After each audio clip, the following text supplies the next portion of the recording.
rocked up to my first therapist thinking, well, I'll go for 2 or 3 sessions and sort myself out. That was 30 something years ago. Right. Change is Oh, a far more complex thing than I think most people anticipate in terms of the work you have to do, the commitment. absolutely. I'm talking conscious change. You're going to change anyway. Yeah. You'll be a different person in 5 years. But if we're talking conscious, showing up, working on yourself change, that's not easy. And really, you have to be willing to die repeatedly in terms of who you thought you were. You have to let go of who you thought you were and be open to the multiple personalities that we all are.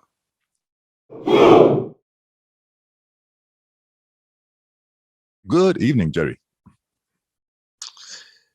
Hello. It's not dark here, which makes a change. So it's still afternoon, which is really nice. We're coming out of that long winter, but I guess you're right. It's technically evening. What time is it where you are? How many hours ahead are you? We are 2 hours ahead, so just before 6 now with us. I think because it's cloudy, it is getting eveningish, as we see now through the window. So I guess to those who do not know you, could you just introduce yourself, like who you are, how you are, and why you are? Just broad strokes. 3 least favorite questions, probably. I understand. Well, my apologies off the bat. My name's Jerry Hyde.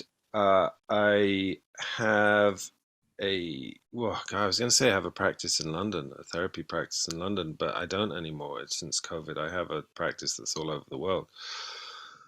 With the kind of getting used to Zoom, it's all over the place.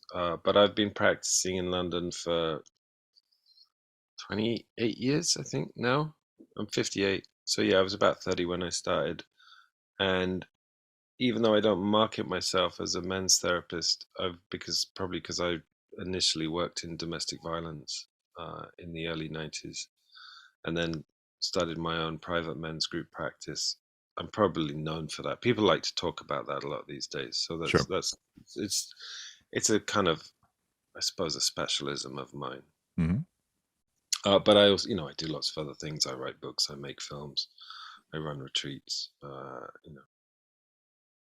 trying to have a life amongst all that somehow.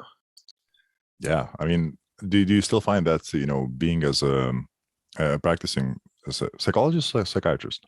So just double check. Well, my training was psychotherapist. I'm kind of on the fringes of that.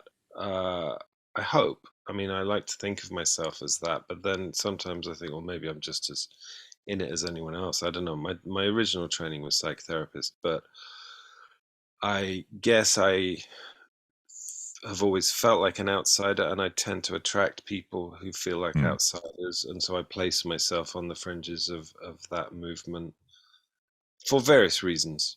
Partly my own wounds, partly my own beliefs, partly my kind of Groucho Marx attitude of I don't want to be part of any institution that would have me. Right. Partly because of the methodology of my practice, which, to be honest, isn't... A lot of people, especially on podcasts, want to talk about psychedelics because it's kind of interesting, and there's a lot of interest in psychedelics. And I do work with and advocate psychedelics to a portion of my practice, the people I work with. But again, it's not the main part of my practice. Sure. But if you're operating in that field, which is still essentially illegal, you can't really be a mainstream psychotherapist. Someone asked me if I was state registered recently, and I was like, well, no. It would probably, with my experience and training, it would probably take me 5 minutes to register as a therapist, but it'd take them 3 minutes to throw me out. So I'm just saving everyone the admin. Yeah. I get that. You can't be involved in things like ayahuasca and also be part of mainstream. Sure. I mean, hopefully, it seems like at least the direction, the way the movement, I guess, towards even just scientific inquiry to psychedelics, at least now, it seems hopefully that within 5 to 10 years, it actually will be mainstream accepted, at least to do research to it. And despite my efforts to be on the fringes are catching up with me. I mean, you've got Michael Pollan, How to Change Your Mind on Netflix. What I loved, I don't know if you saw that series. What I loved was it was really straight. I mean, it was super straight. And I thought, this is great. The last thing we need is another hippie talking about how great psychedelics are. This is straight either scientists or journalists or, Michael Pollan himself. I listened to him. I think he was talking to Sam Harris, and Sam was saying, it's really good that you're so straight and mainstream, and you didn't come to this till you were, I think he was about 60. Right. Because if it's some young hipster or beatnik or hippie or something, then everyone's going to go, oh, it's just another fucking Yeah. I think we need the scientists to take this back. And I used to be a huge, see, now we're stuck into psychedelics. Inevitable, seems like. I used to be a huge fan of kind of underground or subculture people like Timothy Leary and Ken Kesey. I still am, but I think I've come to accept that they kind of mess things up by stealing these potions from the lab or from the CIA or whoever they were working with, and and indiscriminately distributing it. Meant that the scientific research and the psychiatric research that was, I think, going in a really healthy direction got closed down with everything. When everything got closed down, that got closed down. Yeah. And so as a treatment modality, it's been forbidden to humans for the last 50 years. And we're only just coming back to recognize that if you stop just getting shit-faced in nightclubs with this stuff and use it in a responsible way, not that I have a problem if you want to do that for fun, but if you use it in a responsible way, they can be amazing. They have amazing healing potential. Absolutely. I mean, I always find, on the topic of psychedelics, I always find it fascinating where it's not only the scientific question, but it seems like that country by country and its historical relationship to psychedelics has a major impact on basically how our society views it, and even now or in the past.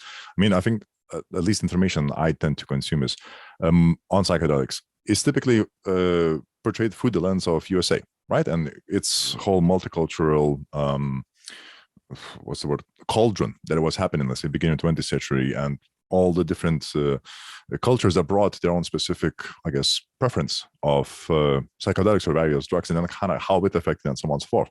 But it made me realize, well, that isn't what happened in the rest of the world. Even in UK, the whole history with psychedelics is quite different, because it seems like, at least from my experience, UK was much more conservative in the 20th century in terms of its attitudes, I guess, to a lot of things. Lithuania, I mean, since most of the 20th century was occupied by USSR, Russia, Soviet Union, it has even more conservative approach to psychedelics or any drugs, really. Even now, let's say these days, where currently the biggest thing in Lithuania, they're asking if we could decriminalize weed, not make it legal, just not that you don't have, basically, if you found any, you don't go to jail.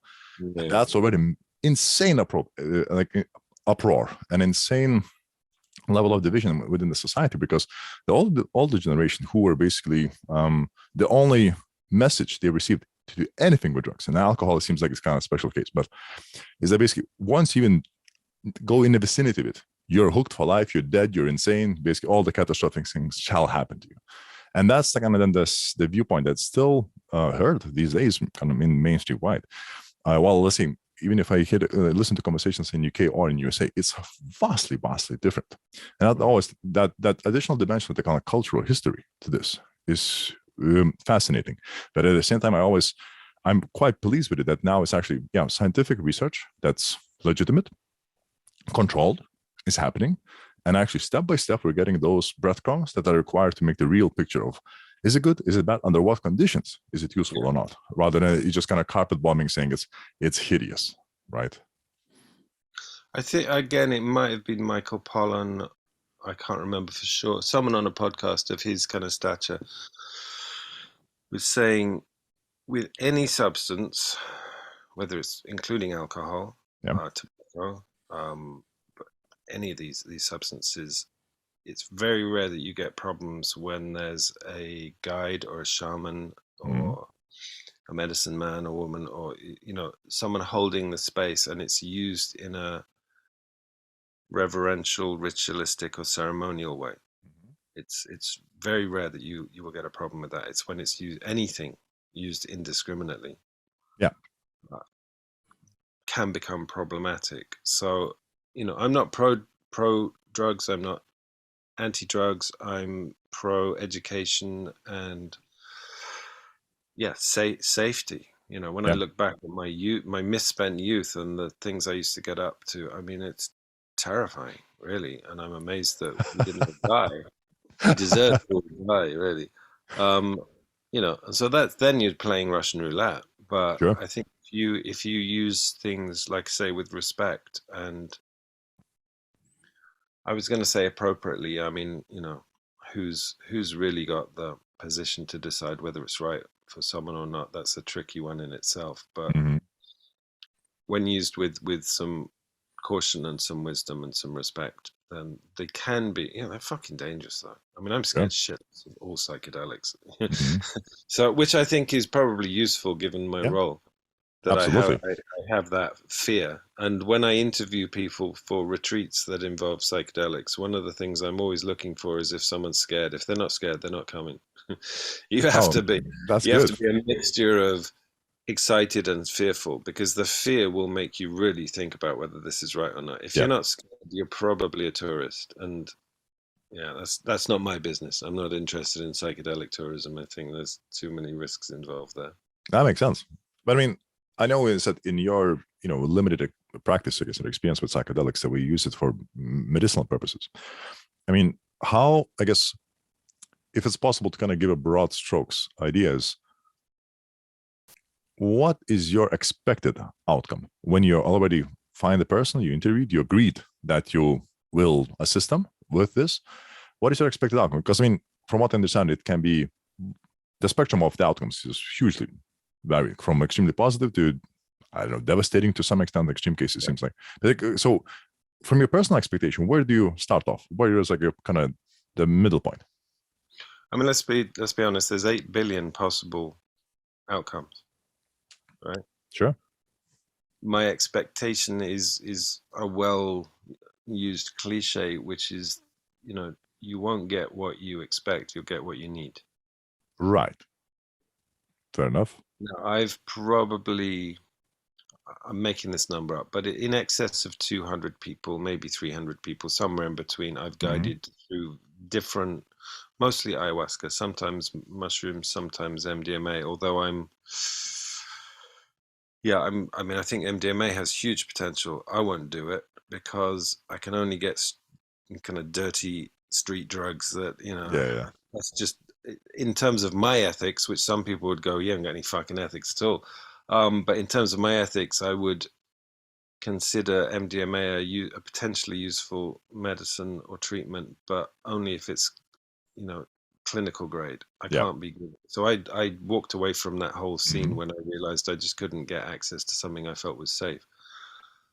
Um, but outcomes, I mean, if you approach it with that attitude that I mean, there's such a thing as a bad trip if someone's abusive to you, if someone doesn't hold the space right. There's Mm-hmm. definitely bad things that can happen. Yeah. In terms of your own experience, what comes up for you if you're in a safe space, I think it's useful to discount the idea of a bad trip and be more willing to Okay. surrender to what comes to you. If you decide it's a bad trip, it's going to be a bad trip. Right. There's not much good to be found in that. If you have, which I've had, very challenging, very confronting shadow experiences. I mean, I think Mm-hmm. these modalities are very powerful shadow tools. Mm-hmm. Um, then and you're willing to surrender to whatever comes, then that's not a bad experience. That's a difficult experience or a Yeah. challenging experience, and it can be shattering. Mm-hmm. I mean, you said you wanted to talk about this label that the internet never forgets. I'm never going to be able to shrug off the most dangerous therapist in the world thing, and that's my fault because I've encouraged it. The mischievous part of me encourages it. Yeah, and But embraces it, seems like, at least. someone said it to me, described me as that, and I thought, yeah, I'm having that. That's going on my marketing or Yeah, my that's fair. um, but I think there's positive dangerousness Mhm. and there's negative dangerousness in terms of if you abuse someone is got no value at all. But Sure. shadow work, psychotherapy, psychedelics, I mean, a lot of these practices are dangerous to me, what I would say is a positive sense, because you want to, how do I put it? You want to destroy who you thought you were. If you really want to change, people, I went through a bit of an existential crisis probably when I was about 50, Right. because people come and go, I really want to change. And I think, really? Are you sure? Mm-hmm. I was the same. I rocked up to my first therapist thinking, well, I'll go for 2 or 3 sessions and sort myself out. That was 30 something years ago. Right. Um, Change is a Uh-huh. far more complex thing than I think most people anticipate in terms of the work you have to do, the commitment that it needs. Absolutely. I mean, I'm talking conscious change. You're going to change anyway. Yeah, yeah, yeah. You'll be a different person in 5 years. But if we're talking conscious, showing up, working on yourself change, that's not easy. No, And really, you have to be willing to die repeatedly in terms of who you thought you were. You have to let go of who you thought you yeah, were and be open to the multiple personalities that we all are, I fully agree with you. multiple layers. Yeah, I found myself the closest approximation of that path or feeling that path is that if anybody read Descartes' meditations and the Descartes method of kind of saying, basically unraveling yourself until so much that you find, do I actually know anything about anything, right? And that's why that I think therefore I am kind of came as that at least a single stepping stone upon which he was kind of trying to build a knowledge. And I think my path towards this started after my first divorce, and that kicked me in the head badly. And I'm happy and proud of myself that even in those days of mental devastation, I was at a crossroad, and I vividly remember this, where I thought to myself, okay, right, I can not change, just accept this, kind of heal and move forward, but eventually I will end up in the same place. Or I can embrace, I must now change the course, understand everything I did wrong to change the course. So basically, I don't know where it will take me, but don't never come back here because this sucks. Like that, this hell is bad. And I'm proud that I made that second choice. I mean, I don't know. This was now how many years ago? 7, 8 years ago, I think, since that decision has been made, and that path is ever more interesting, I think, ever more deepening. But that's exactly right. Where I think for the first maybe 5, 6 years, I was kind of slowly peeling this onion of what I thought I know about anything, myself, the world, anything, absolutely.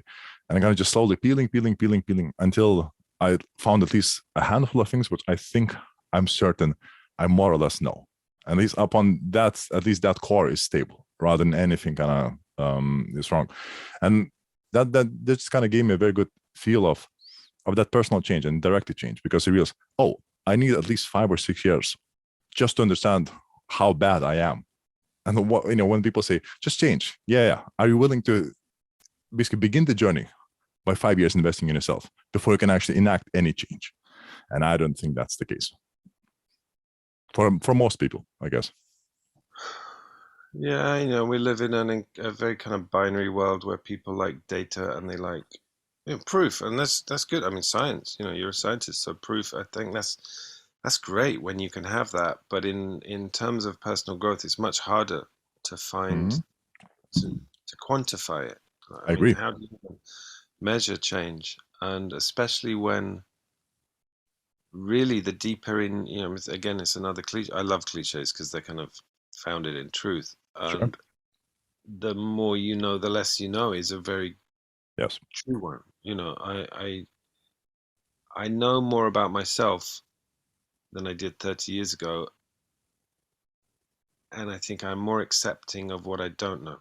Put it that way. I don't know if that's clear, but one of the Yeah. first tattoos I ever had is a quote that from a guy called Hassan al-Sabah, who allegedly his dying words were, "Nothing is true, everything is permitted," and I just knew I had to have that stamped into my flesh. I didn't know why. I had no idea why. Yeah. I just knew that it resonated. And then I picked up on people like Osho, who Osho said, where there's certainty, there's no growth. And Yeah. I think the celebration of about actually also maybe Osho was stealing, which he often did, from above the oracle, the doorway to the oracle at Delphi. It said, "Know thyself." There was a second statement chiseled in the stone that was "nothing in excess," and the third one, which is less known, was similar to Osho: "Certainty leads to ruin." Yeah. That's tricky. That's a tricky thing to live with because we so like this thing we believe in certainty. You know, I'm certain this is all right. I'm telling you, I'm this kind of person. I Yeah. absolutely know myself. Even the pursuit of the true self, which you hear about in kind of self development. You know, I'm really searching for my true self. I think, oh, good luck. I mean, you're not going to find it.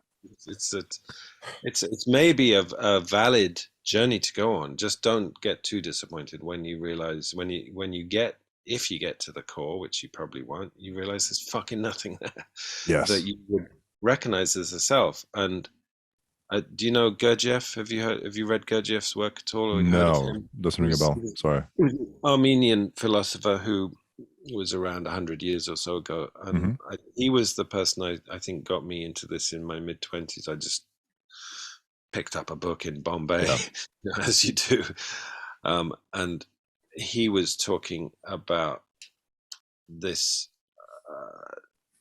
this idea that there is no true self and that we are all Hello. a cast of characters that will last as long as we will. You know, that they're being added to every day. So even if you think, right, I've got a handle on all the characters that is me, well, great, but there's another bunch coming in tomorrow that Yeah. you don't know yet. And similarly, James Fadiman, who I think he first wrote the Psychedelic Explorer's Guide, which pioneered microdosing. He also Hmm. wrote a book that came out last year called Symphony of Selves. And he made a really interesting statement. I didn't read the book because I felt I understood a lot of what he was talking about. Right. I read the first chapter, and in that he said, if we accept, which is a universally accepted notion, that this idea of multiple personality disorder, Hmm.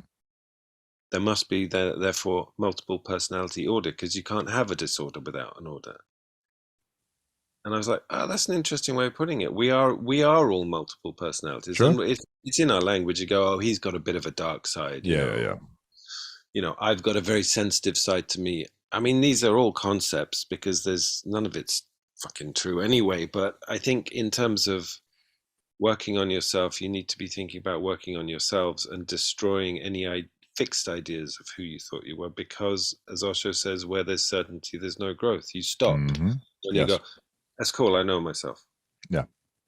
Okay, that's all right. You're allowed to. You're allowed to go. I've learned enough now, and I'm going to stick with this idea of who I am. But it's just an Hmm. idea. Just Yes. let's all agree. It's just an idea. And in those cases, I always wonder. I mean, cool, but for how long are you satisfied with this framework? Yeah. And that's kind of for me that typical. Maybe I'm asking my just scientific mind was kind of always looking for that inquiry. So, but for how long? Or if you accept that, under what condition this is true? Kind of that's the case where I think in a scientific method, you must specify specifically when the thing you present is correct. Because in all other cases, it's not. It's only under some conditions, laws that we tend to drive. It's correct under wider array of conditions. But what I find is fascinating, but when it comes into talking about yourself, from a psychological point of view, this question tends to be either avoided or ignored. And to me, that's always like one of the critical ones, especially when somebody's talking about anything where they think or where they present it as the truth, or is that certainty. I think certainty, that to me, when it comes, I find certainty as a red flag when it comes to anybody talking about humans. Because how the hell are you able to be certain about all the other humans where I'm certain that you're not certain about yourself? Right? How the hell are you able to extrapolate to more humans when the core uncertainty is still within you and you have not, understood it, accepted it, or played with it enough? And personally, just I find that there's a huge kind of, yes, it's just a red flag. Other sex, your parents, and so on, and then something happens. Whether it's your first breakup, divorce, whatever it might be. And I think this is where typically the first test of life happens, where you must be ready. Either I will embrace that everything I've been building up to this point, since childhood up to now, is not right. Maybe not fully wrong, but not everything is right. Or I shall ignore this and just gonna embrace all the flaws and mistakes I have and kind of fortify myself in that stance. And at least my viewpoint, and hopefully it's pessimistic, but my viewpoint is that more people than not tend to stay in that safe, that fortification route, because they find that new path of destroying the inner self is more frightening than staying in the same swamp you're at. Do you agree? Would you agree with this? I mean, I'm jumping ahead now to, you said you wanted to talk about, don't expect me to be linear. No, no, no. Good. I love those. I love these kind of conversations. You said you wanted to talk about rites of passage and these kind of puberty rites and what have you. And Yeah.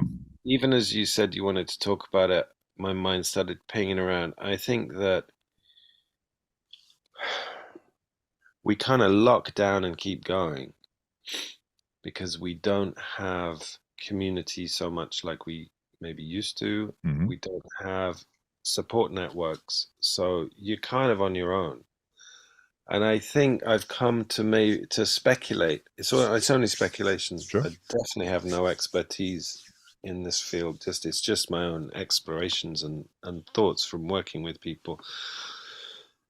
But I think that probably a lot of the rites of passage that we've had over the generations have died out as community has died out, because if you look at the detail of a lot of these rituals, these people, they're absolutely horrific. I Mm-hmm. mean, they're what we would call torture, a lot Yeah. of them. And certainly health and safety wouldn't approve of it. Especially in UK. Yeah, yeah, exactly. But then you look at places like in apparently the Israeli military has the lowest PTSD rates of any military in the world. And Right. that's because, my understanding is because everybody goes.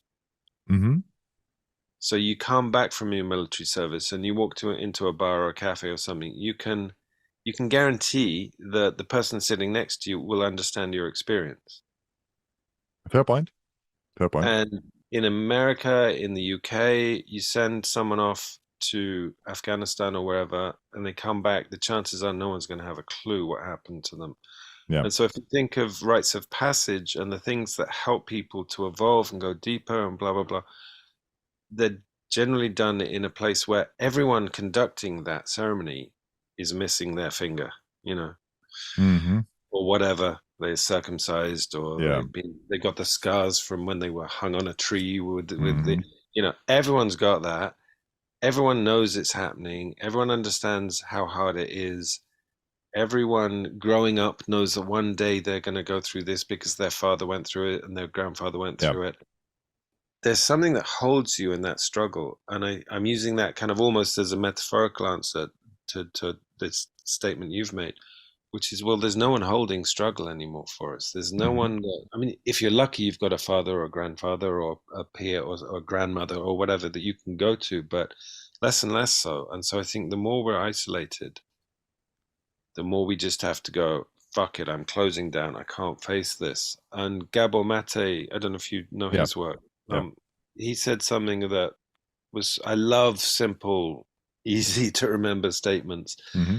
And he said something in his film, The Wisdom of Trauma, that I had never considered, which is, he said, trauma is relative to not the experience. There's loads of people that will go through apparently traumatic experiences and come out with no PTSD or apparent Yeah. trauma. He said it's relative to whether you have people to talk to about it. That's what defines the traumatic experience. If you have to manage it on your own, then something relatively apparently small can leave you traumatized, as Mm-hmm. opposed to something terrible and huge can happen. But if you're with people who can Yeah. help you process it, you won't end up traumatized. That So I makes think a lot of that, sense. it's Yeah. our isolation, and as men, we are encouraged to, I mean, maybe it's in our nature.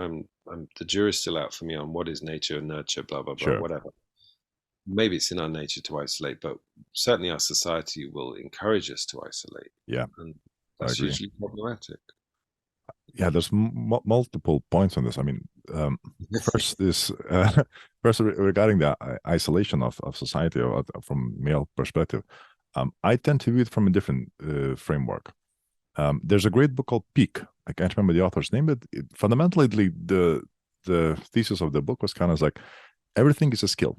Fundamentally, pretty much everything is a skill. You can kind of break down to any kind of moment, thinking, whatever, as a skill. And thus, I tend to view a lot of things through that viewpoint. And thus I think that emotional expression or emotional intelligence is also a skill. It doesn't have to be, none of us, or not all of us will have to be insanely good or bad at it, but it's a skill you can work on, develop, and be better at it. And my viewpoint is that males, I mean, I guess I'm talking from, let's say, English to some extent, but I managed to get some experience in English society and Lithuanian society, tend to not have this skill being taught or developed by anybody with any authority. It's typically the time when you start learning this is once again after this first massive big break that happened to you, is a breakup, abuse, whatever it was, and you realize, crap, I'm in this pit and have to find a way out of it, like emotional pit. And typically this is the first time you start thinking about emotions, thinking about what trauma is, thinking about psychology. And to me, it's on one hand, it would be like, hey, this is the ritual, the trial by fire we want, to kind of start this journey. But I'm also kind of thinking that this is an awful time to start practicing this. It's kind of like I'll start learning to shoot when I'm in the front lines at war. Maybe start it earlier, maybe in the trenches, maybe in the barracks, whatever. Like that's kind of my viewpoint. And it just makes no sense to kind of, for us to start to, again, this is a generalization, but at least the kind of my viewpoint in this current point in life where I'd like that this skill would be developed more constructively and early on, because not having it is insanely painful. And there's tons of statistics that I could potentially choose, if we decided to be very ardent and, support my point. But so this is one thing. Second thing, when you said about trauma being in discussing with others, it helps you use it. This rang a bell so much because I remember looking back at myself, I thought that was a strange behavior I did. But when I was going for my divorce, I was going for a PhD at the same time. Quite tense time emotionally. Let's put it this way. I remember I used to, from time to time, just random strangers, like other scientists, used to come into my lab and we used to, do something. And they used to ask this banal question, hey, so how are you? And without thinking of it, I used to just discuss things that my life is like tough now. I'm trying to kind of, put my life together, divorce and blah, blah, blah. And I used to open up about these things without any willingness, without, just, it kind of, vomited it out. And looking back, I thought, what the hell was I doing? Like, I don't know the guy, or the girl. There's no relationship, no rapport behind this. Plus, it's England. England is more constrictive about these things. At least that's what I used to think.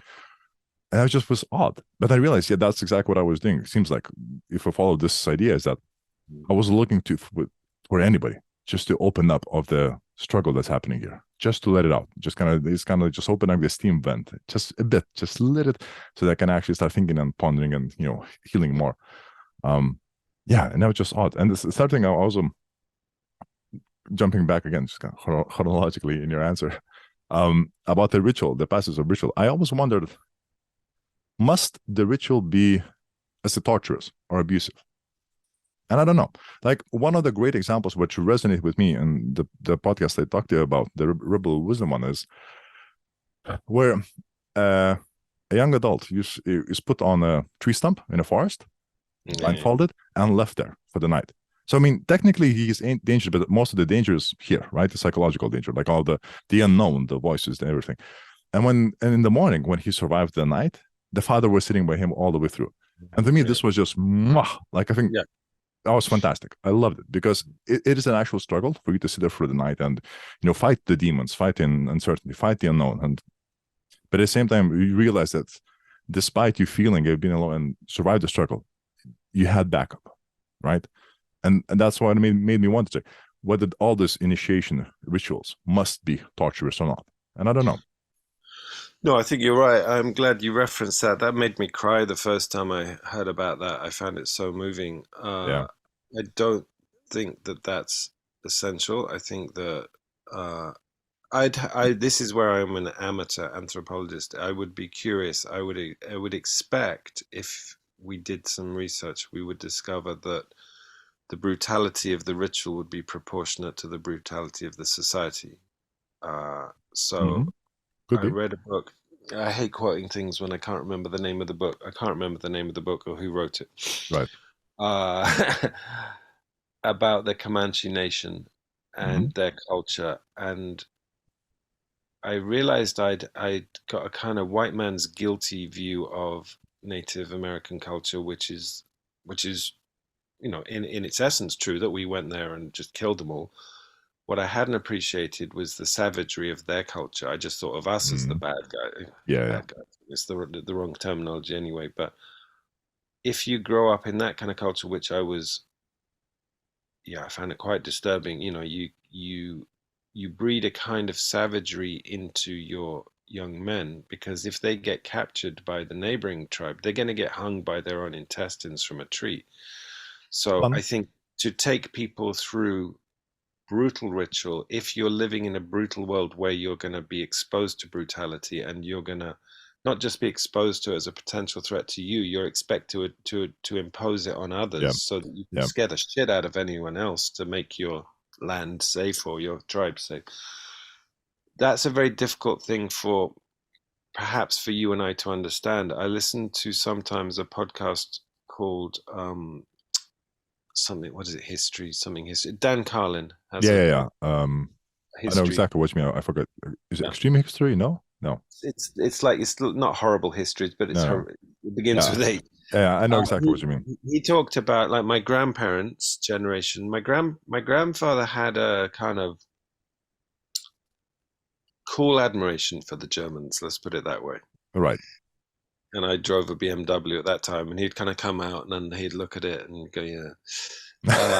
There was a kind of cool acceptance and forgiveness. Right. You know, he lived through both wars and was in Hmm. the Second War.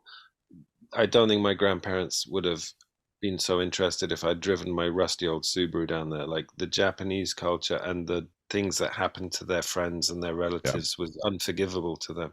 Hmm. And Dan Carlin, I find him quite courageous because you know he will say things like, you know, I know Hitler had a lot of bad points, but and he'll try and be a bit more holistic. And Yeah. he talked about Japanese culture and Japanese samurai culture, and he said of course, once you start forgetting the Geneva Convention, I don't know if Japan even signed up to it, to be honest.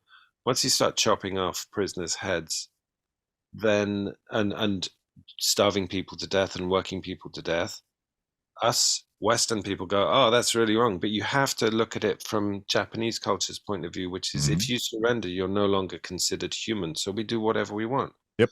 Yep. Yep. Yep. And there's a, like it or not, there's a certain code within that. They're not just, as we like to call them, just yellow savages, you know, these Yeah. Yeah. terrible people. They are operating within a code of their culture.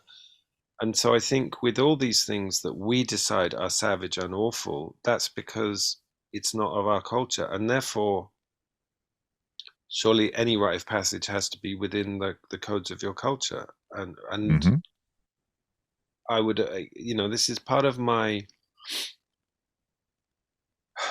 ambivalence, increasing ambivalence in being involved in ayahuasca, which I am involved in the kind of the ayahuasca scene. I'm not really involved in that, but Yep. I'm on the edges, like I'm on the edges of everything. And it's the same thing. I think these are very powerful tools. Hmm. But as I might have said in that Rebel Wisdom thing, I've certainly written about it. If you take ayahuasca in Peru or Brazil or in your village, in your culture, and you have a difficult time, as we were talking about earlier, Hmm. you know, you go talk to your grandmother Yeah. because it's within that culture and you're raised within that Yep. culture. And for a Western person who has no one to talk to about it, nowhere to go to if it goes tits up, it can be a savage, brutal experience. So Hmm. is it, you know, these are really complex things that I think we all have to talk about and find. I mean, in a way, maybe I'm just guilty of cultural appropriation and copying out. But what I've always said is that people come to me and go, oh, I'd like to go to Peru or Brazil to do some ayahuasca. I always say, well, maybe come and do it with my people. You know, Yeah. Yeah. Yeah. Yeah. I know what you do mean. it in the UK. You get a mattress, you get a Yeah. duvet. We'll empty your bucket for you. We'll stroke your head. We'll ask you Yeah. if Yeah. you're all right. Good luck. You want to go to Peru with no idea where you're going. You ask some guy on the street, where can I take ayahuasca? And who knows whether you're going to end up in the right place. If Absolutely. you end up in the right place, often the way it will be administered you're dealing with being in the fucking jungle for a start. That's enough of a Hmm. head trip without Yep. chucking psychedelics in it, and you're given a cup of something and then told, here's a hammock, you know, good luck. So I think we're still in a very transitional phase, and all these things are important to perhaps bring back, whether it's a rite of Mm. passage or a psychedelic experience. But navigating what's culturally appropriate and therefore useful, because hanging someone off a tree in North London, that's not going to Not gonna possibly fly. not going to do them a lot of good. Yeah. I'm a lightweight, man. I'm not up for it. When I took a medicine called iboga, which is really tough, and I got into a lot of kind of confusion, thinking, am I being a pussy for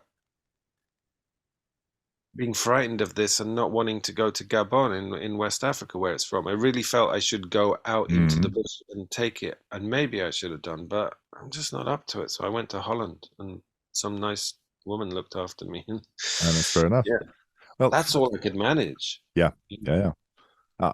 I'm with you on this to a good extent, where I think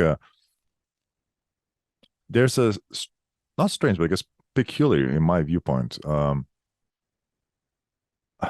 How to say, addition of magicness to specific cultures, countries, and so on. I guess it's kind of fascination of the unknown. I guess grass is greener kind of effect where we tend to assimilate that. Where, like for example, cultural appropriation. When you mention that, as far as I'm concerned, that's a bullshit concept that is being pushed through because it makes no sense to me.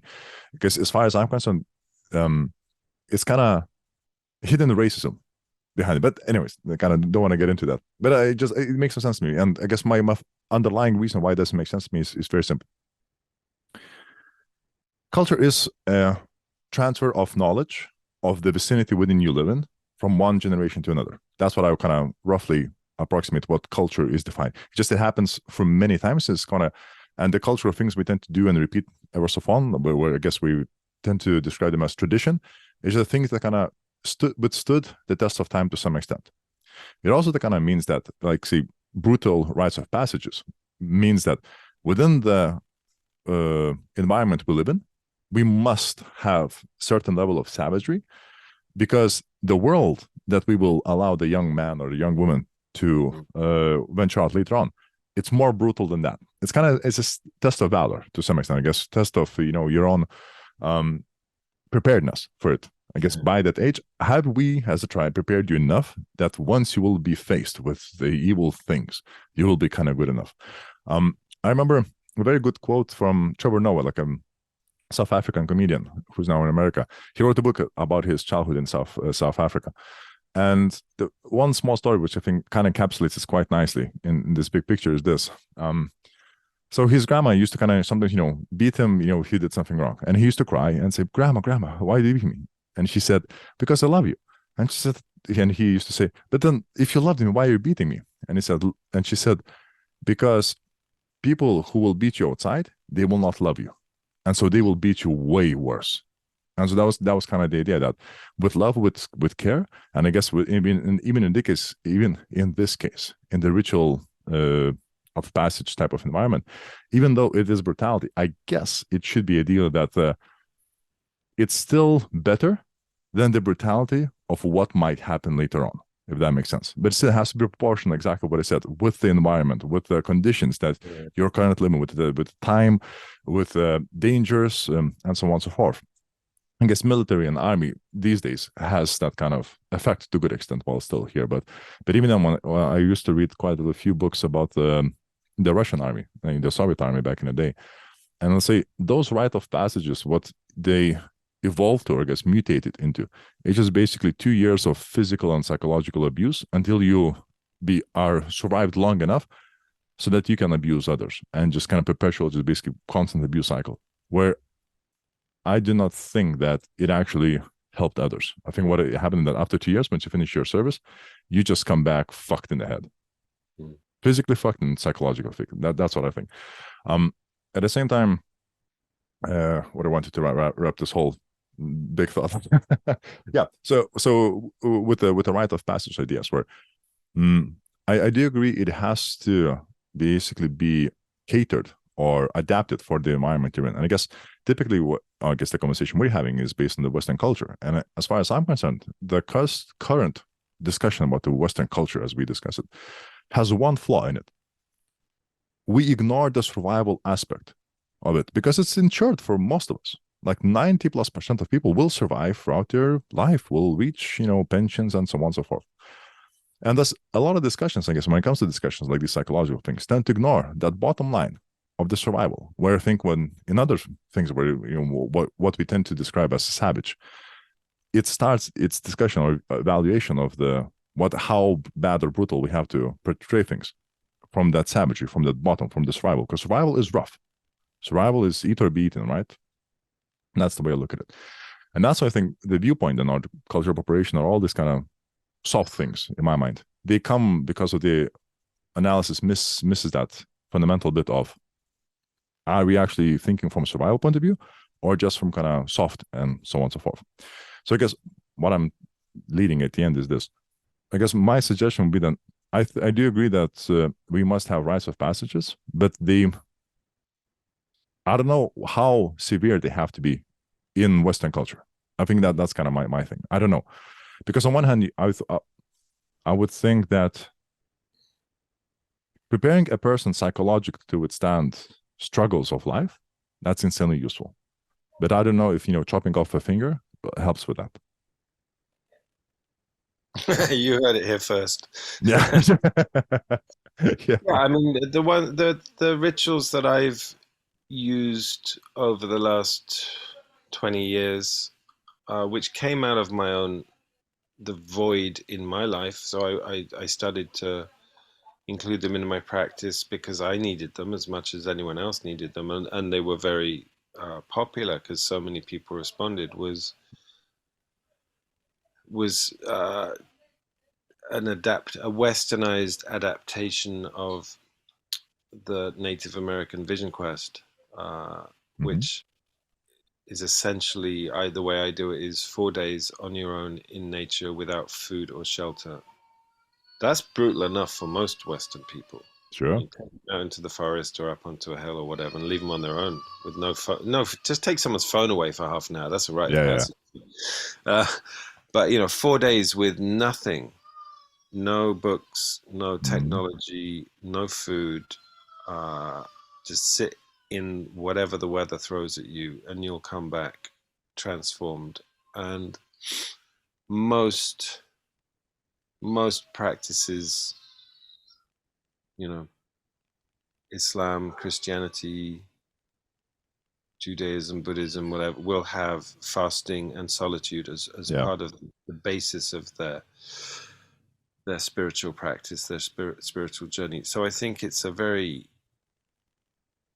non-life threatening. I mean, people say to me, "Wow, your retreats are really hardcore." No, they're not.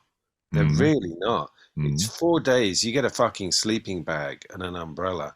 You're just going to be a bit hungry and perhaps a bit bored. You do it in the traditional way, it's going to be 12 days naked in the desert without food or water on peyote.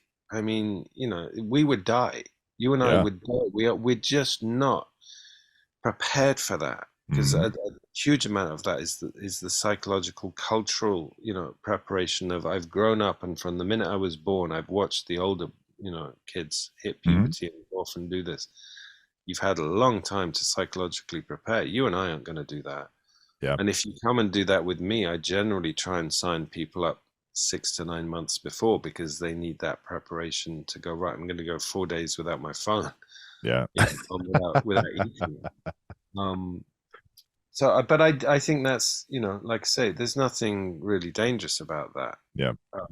It's, for most people, it's a gentle experience, and they get there and go, actually, this is quite nice. I don't have to deal with my email. Yeah. So was that your rite of passage then? Because you said that was what was missing in your life, right? When you were younger. Yeah, I think what is. We either create them or, as you said, we stumble into them. Probably the modern rite of passage is your first divorce, or your first nervous breakdown. I mean, I had a divorce, I had a few breakdowns, and then when I actually roundabout when I got divorced, I got into Vision Quest and started doing them. That was the big. I think I can't answer this clearly because I don't know that there was a point in time. I did Vision Quests. I did 5 over an 8-year period, partly because I was running them and facilitating them, and I wanted to participate rather than just be a distant facilitator. Yeah. Partly because I was learning how to do them, so I went and did them as a participant. Hmm. That helped me enormously. And then when I was 50, so that was when I was 42, I started doing that. When I was 50, I took ayahuasca and iboga, and I'm not a big psychedelic user. Hmm. I've drunk I've drunk ayahuasca full doses. I've done Hmm. ceremonies, which is pretty moderate over an 8 year period. Yeah. Well, I drank a few times, and then I had a 6 year break, and then I drank again last year. Iboga I did once. I've done peyote. I've tried different things at quite a paced way, because at this stage of my life, certainly I recognize that, when I was in my late 20s and early 30s, I'd do a workshop every weekend, and I was on that kind of quest to know myself. Now at this age, I think that one big experience a year max, because I need a year or 2 or 5 to digest and process it and really extract the most out of it. So I would say my rite of passage took 10 years, from studying the Fascinating. vision quests to exploring ayahuasca. And Yeah. essentially, when I took iboga, the message I got was, stop doing this shit. Stop it. Enough. Enough. Yeah. Stop. You have nothing to prove. You are now doing these things to try and prove to yourself you're a man. You've arrived. Just calm down and digest what you've been given. And that was probably the rite of passage, Wow. was to be told to stop doing rites of passage. Yeah, yeah. As clear as any message. But was there any? I wonder, because typically the rite of passage involve a father, right? Was there any a rite of passage, I guess, from your father or your grandfather, or No, none at all. But interestingly, I mean, you wanted to talk a bit about the gender stuff as well. yeah? Ayahuasca, there's very few people who've taken it who wouldn't refer to ayahuasca as she or her, and who wouldn't agree that they met some kind of feminine energy or presence or spirit. Okay. Iboga is they describe it in Gabon, I think, as meeting your very stern father. So Mm-hmm. ayahuasca is pretty fucking hairy. It can get very scary and wild and fierce. Iboga for me was stop. It was Right. very masculine. There was no frills, there was no madness as such. It was just like, stop, Mm-hmm. stop doing this shit. That's enough. Calm down. You're just showing off now. It Right. was really like a kind of fatherly containment, and it was strict, and it wasn't cruel, but it wasn't soft or gentle. It was Mm-hmm. tough, and it was a tough experience that went on for a really long time. Um, but it was gendered in that sense. It was a Fascinating. strange thing. It's a really strange thing. Same Yeah. with peyote. I experienced peyote as essentially masculine, in a kind of hard-edged, no frills, kind of Yeah. direct, very direct kind of teaching. That's very interesting. Okay, because why ask about the father? Because I know, let's see, from the like men's group movement and tribes movement here in Lithuania, I think it's probably in the top three things that most of men discuss, or I guess want to better their lives at, is basically relationship with their fathers. And I mean, there's quite a significant focus on that because I guess for males, that is a one like quite important relationship. If you actually had a father, right, or if you have a missing father, it's actually still that relationship, that missing link No, that you have a still massive kind of void that you're holding with your life. So that's kind of maybe why, because if I heard correctly, then most of your rites of passages happened in your 40s, right? Not early on, not in that kind of adolescent age or in your 20s, or where a lot of people tend to think that this is when they should or do happen and so on. So that's what kind of made me wonder, if there's, or I guess, have you attempted to do any kind of either even just kind of conversation with a father saying, look, am I a man? Or have you kind of that kind of approval that anything happened of that sort? I wonder. no. I mean, I think the work that I've done with men's groups is probably. I mean, yeah, there's different things. I did. I don't know if if you've encountered family constellation therapy as No, a I way of haven't heard of this working. yet. He was created by a guy. I think he was a missionary priest, who worked in South Africa called Bert Hellinger, a German Hmm. guy. And I think part of his intention in creating this way of working was to help the Germans come to terms with their national shame after the war. Ah, And he right. took a lot of Jungian archetypal psychology and merged it with a lot of Zulu shamanic beliefs that he encountered in South Africa. Hmm. And I've done quite a lot of work in this way because it doesn't involve psychedelics, but it definitely involves, I think, I don't even understand how it works. I think you're probably tapping into some kind of collective unconsciousness through the approach. I won't even attempt to explain it here. Hmm. People can look it up if they're interested. But in that, in a workshop I did in my early 40s, just after I got divorced, actually, I went because I didn't understand why I got divorced. Right. I'd been very in love with my wife, and I just couldn't get my head around why it happened. Hmm. And there were two things that emerged from this piece of work. One was that my mother has a lot of anger towards men from her poor experience of her Hmm. marriage, and clearly doesn't like men at all. And out of loyalty to her, I unconsciously made a contract with her. Right, I'll never be a man.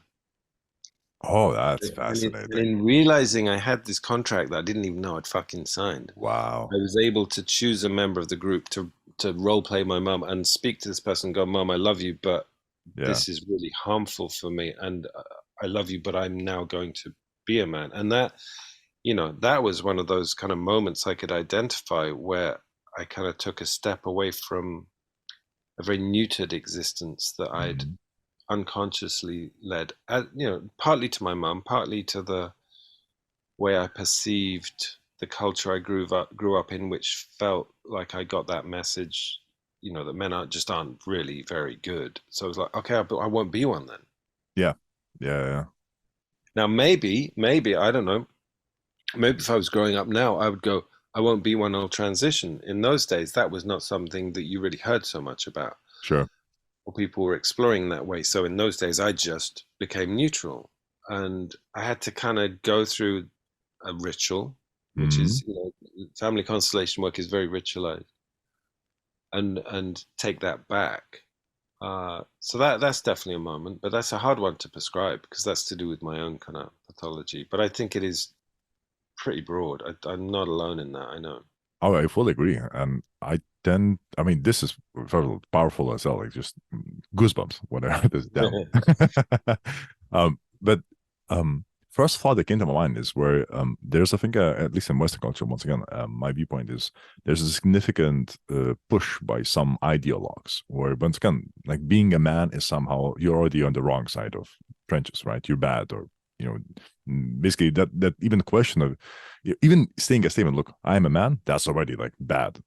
And I think this is awful because then once again, um, you, what pressure then pushes on individuals from a societal level, which is very significant in terms of its effect on human psyche, is exactly you start questioning whether I should be a man or is it okay, right? And it is a, still part of core of a human's identity to a good extent.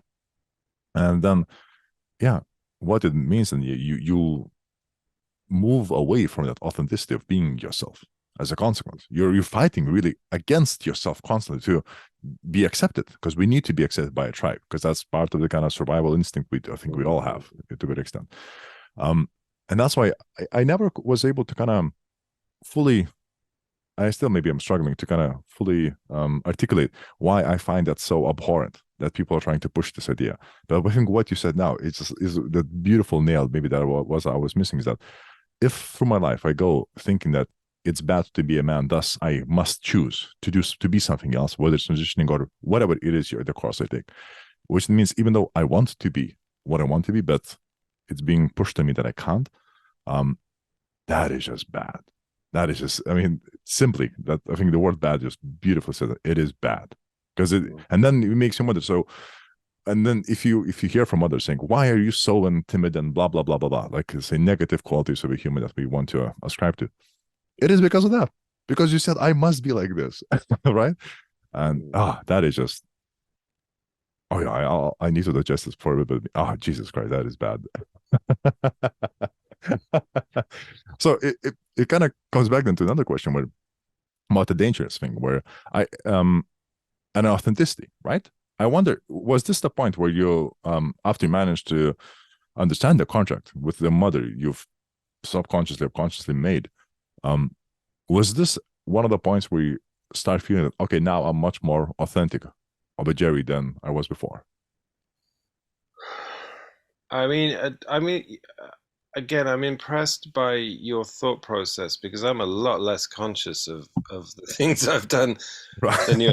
Maybe there's, I hope that there's a generational thing. So you've described, you said you're 33, 32. 32. Yeah. So you've described yourself up to this point with a lot more self-inquiry than I ever had when I was certainly in my 20s. I was oblivious, Right. but when I was 32, I was pretty oblivious. So I mean, you're already working in a practice, right? So you couldn't be I that was oblivious. beginning. I Yeah. was beginning, and I was beginning to wake up. I think 28, I had my first kind of breakdown, and that's when I began to wake up Right. and start questioning things. Maybe a bit earlier.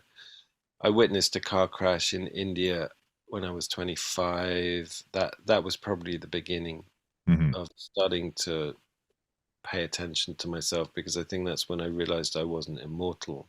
Ah, that's a big one. But I don't know. I see my kids' generation. My kids are 18 and 20, and your generation, and I think people are more awake. I think they're questioning things more than I did.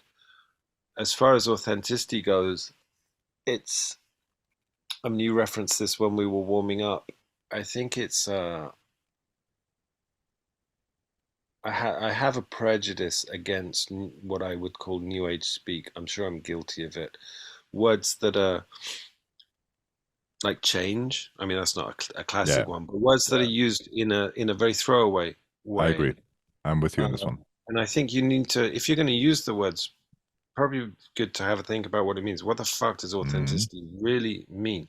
Probably the most authentic people in the world have Tourette's syndrome. Um,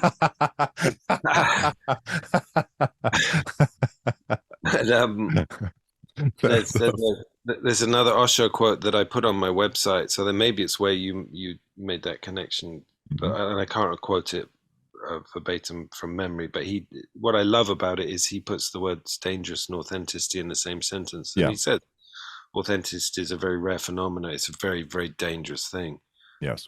and I think that it's dangerous on many levels because it's not conformist. It's not. I Hmm. mean, some people to say what it is and isn't is very general, but in its essence, it's the opposite of society, right? Society, or Sure.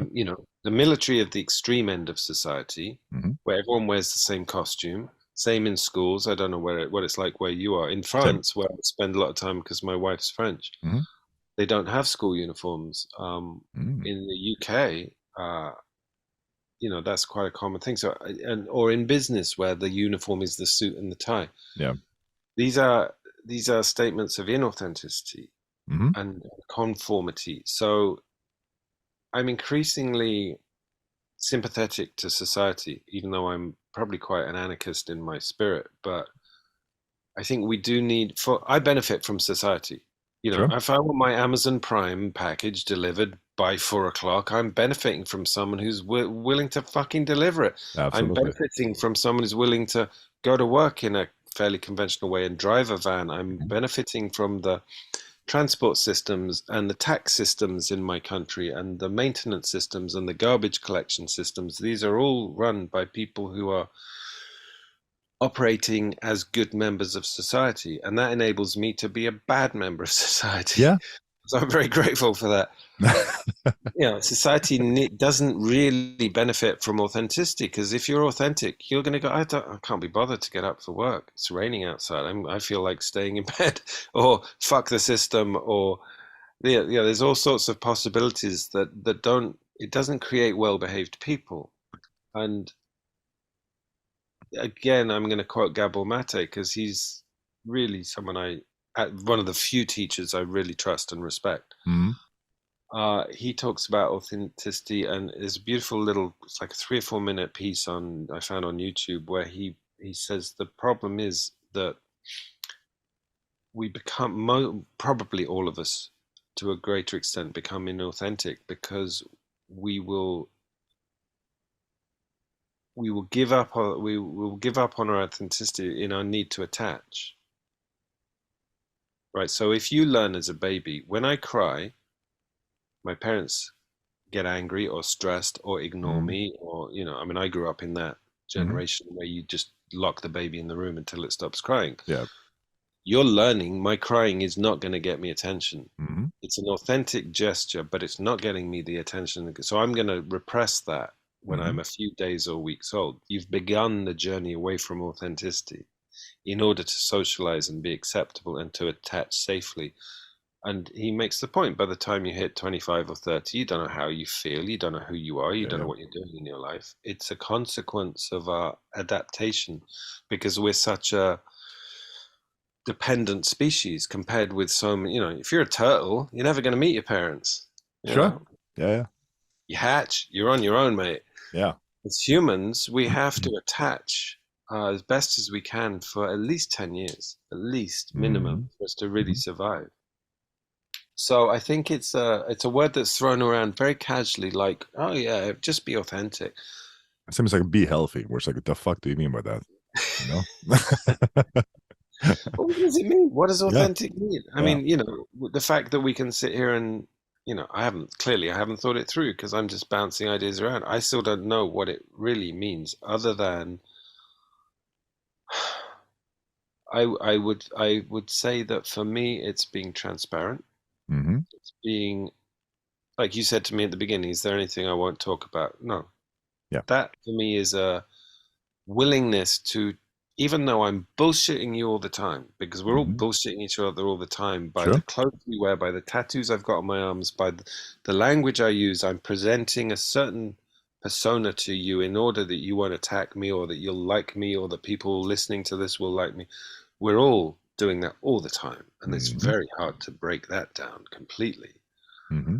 But I'm doing my best by saying, yeah, let's go wherever you want. That for me, transparency, telling the truth as closely as I can get to, if there is such a thing, something I to not be hiding and bullshitting you in a Yeah.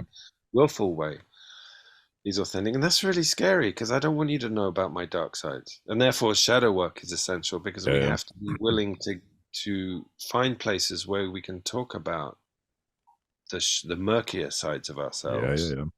Because as long as you're trying to be nice, which is back to the gender thing and masculinity and blah Yeah. blah.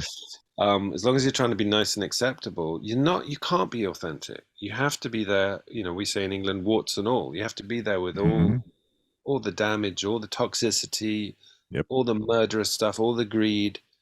You have to be willing to own that. And I think there's an important thing people need to understand between privacy and secrecy. For me, secrecy is where you go, fuck, I don't want anyone to know this. Yeah. If they find this out about me, the tribe's going to reject me. Yeah. Privacy is this is my own kind of thing that I'm holding on to for me, and Mm-hmm. I'm not doing it out of fear. Yeah. But authenticity has to be living a non-secret life, Mm-hmm.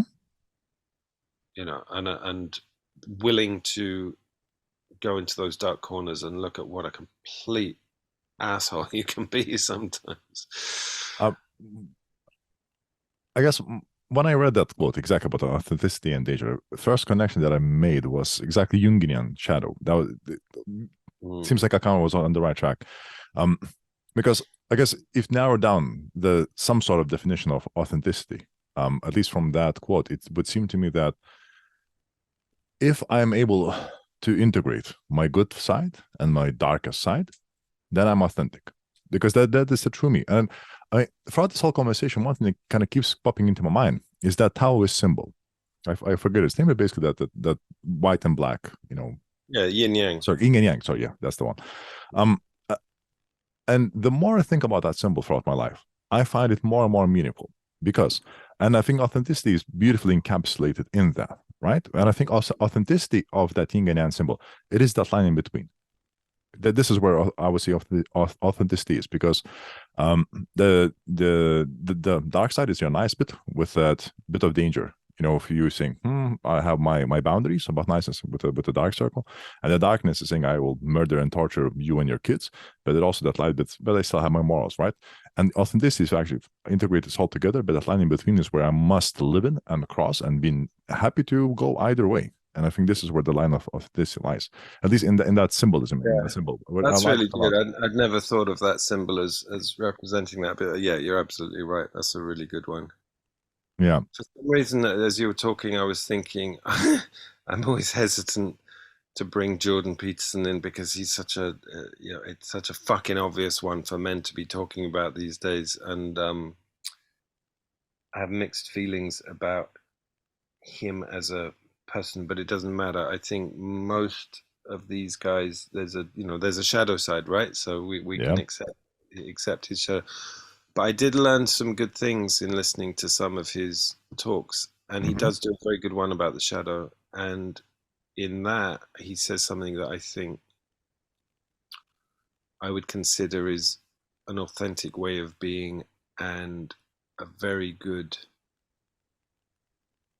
map for me of, not that I spend a lot of time asking myself what is a man, but when I have asked that question, he talked about a series of lectures. He did one, I think, about the New Testament, and he did one on Christ's Sermon on the Mount, where Christ, in the Bible it says Christ said, "Blessed are the meek, for they shall inherit the earth." Yeah. And he said it just didn't sit right with him. It's like, why do they get the earth? What have they done? And he, he's what is he, a psychologist and an Clinical academic. psychiatrist. Anyway, Yeah. he looked into the original scriptures or documents in, I think, in ancient Hebrew and ancient Greek. And he said that, like a lot of the Bible, this is a mistranslation. That the more accurate translation is not "blessed are the meek"; it's "blessed are they who bear arms, know how to use them, and keep them sheathed." And I Yes. thought, that's a man. For me, Yes. that's the man. That's an authentic man who bears arms, i.e., knows his own violence and danger and potential for, violence and warfare and conflict and blah blah blah. He's not hiding it from the world. He's not saying, "Oh no, I'm nice. I'm not one of the threatening ones." Knows how to use them. Knows how to manage that energy within us and keeps it sheathed. Yes. That's a very evolved person. If you meet someone who has done that shadow work and goes, "Yeah, I recognize my violence, or I recognize my sexual predatoriness. I recognize the value and usefulness of it." A predator is a word I use quite often, deliberately provocatively, because no one likes to be called a predator or have it pointed out. But I'll say, well, there's 8 billion of us. Without a predatory nature, we would starve and no one would mate. Yeah, that's true. Right? It's got its uses. It's when you creep around hitting on 18-year-old girls from your Porsche when you're my age that it's a bit creepy. But in its essence, it's not a bad thing, right? Sure. And the same with our violence. You want meat on your table, you got to kill something. Yes. So know your violence, know your predatory sexuality, the dark sides of yourself, and fucking keep it sheathed. Yeah, I fully agree. And I guess this is the exact meaning of the word dangerous in the quote, and about you as the most dangerous psychologist. That's exactly the meaning of the word dangerous I attributed first. It's exactly, you are the person who has that darkness inside of him, attended to, sheathed, but it's there, it, and whether it's the way you portray yourself, is it for the tools or the language use or so on and so forth. But I think it's not that. I mean, this is the facade. It's the darkness is there, it's in the actions, it's in the look, it's in the attitude when you're confronted with conflict where you're like, okay, time to murder, right? That kind of thing. A very beautiful quote from different culture, from Japanese culture to this, what I adored since I was a kid, was this: it is better to be a warrior in a garden than a gardener in war. Yeah, and I think that's exactly right. That that warrior in a garden is exactly that. It's that authentic man, right? As you said, the one who is ready to kill, but is sheathed and shows what the life of peace and construction and like construct and nurture, but he's still there. He's that dangerous. Like he still knows it, and I always resonate with it. We're all beasts living in a social world where we are, most of us, signing up to the rules, not to kill, not to rape, not to steal. Most of us are doing our best with that, but we're still beasts in our animal. So there's another book I haven't read called Sex at Dawn. I love the title. Right. That's a book looking at whether monogamy is our natural state or not. And I guess the reason no one's ever answered that is because there's 8 billion variables. Sure. But I have read the first chapter numerous times because I keep trying to read it. Right. And there's a great line in that, I think the first paragraph even, where they go, "We are not descended from apes. We are apes." And I think the idea that we're descended from apes is incredibly arrogant. We're descended from it. No, we're one of the fucking 7 apes on this planet. We just wear shoes. And we are animals, even though we like to call the animal kingdom and us as separate. We're animals, and we have a lot of animalness about us. But it doesn't mean we have to run around tearing each other apart. What it means for me is, I love this word mastery. And that's what the Jordan Peterson thing evokes. Yes. You got a sword or you got a gun. The sword isn't a bad thing. The gun isn't a bad thing. You can hunt and provide food for your family with it, or you can go on the rampage in a school in Texas. I mean, it depends on your connection with yourself and whether you have mastery over your potential mass murderer, your potential rapist. I like the word how as opposed to, you'll often hear people go, "I'm not misogynistic," or "I'm not homophobic," "I'm not racist." I'm not racist. I just don't like foreigners. You hear that a lot. I'm more fond of how. How am I racist? How am I misogynistic? How am I homophobic? It really shocked me when I started working with gay guys, how homophobic they were. It's like, how come you guys are homophobic? And then I realized, well, of course, they grew up in the same homophobic culture I did. Of course they hate gays. It's just they hate themselves for being gay rather than, outwardly. So I think we're all absorbing this shit all the time. And the really masterful way of approaching that is not denying it. Go, "I'm not like that. I'm one of the nice guys," because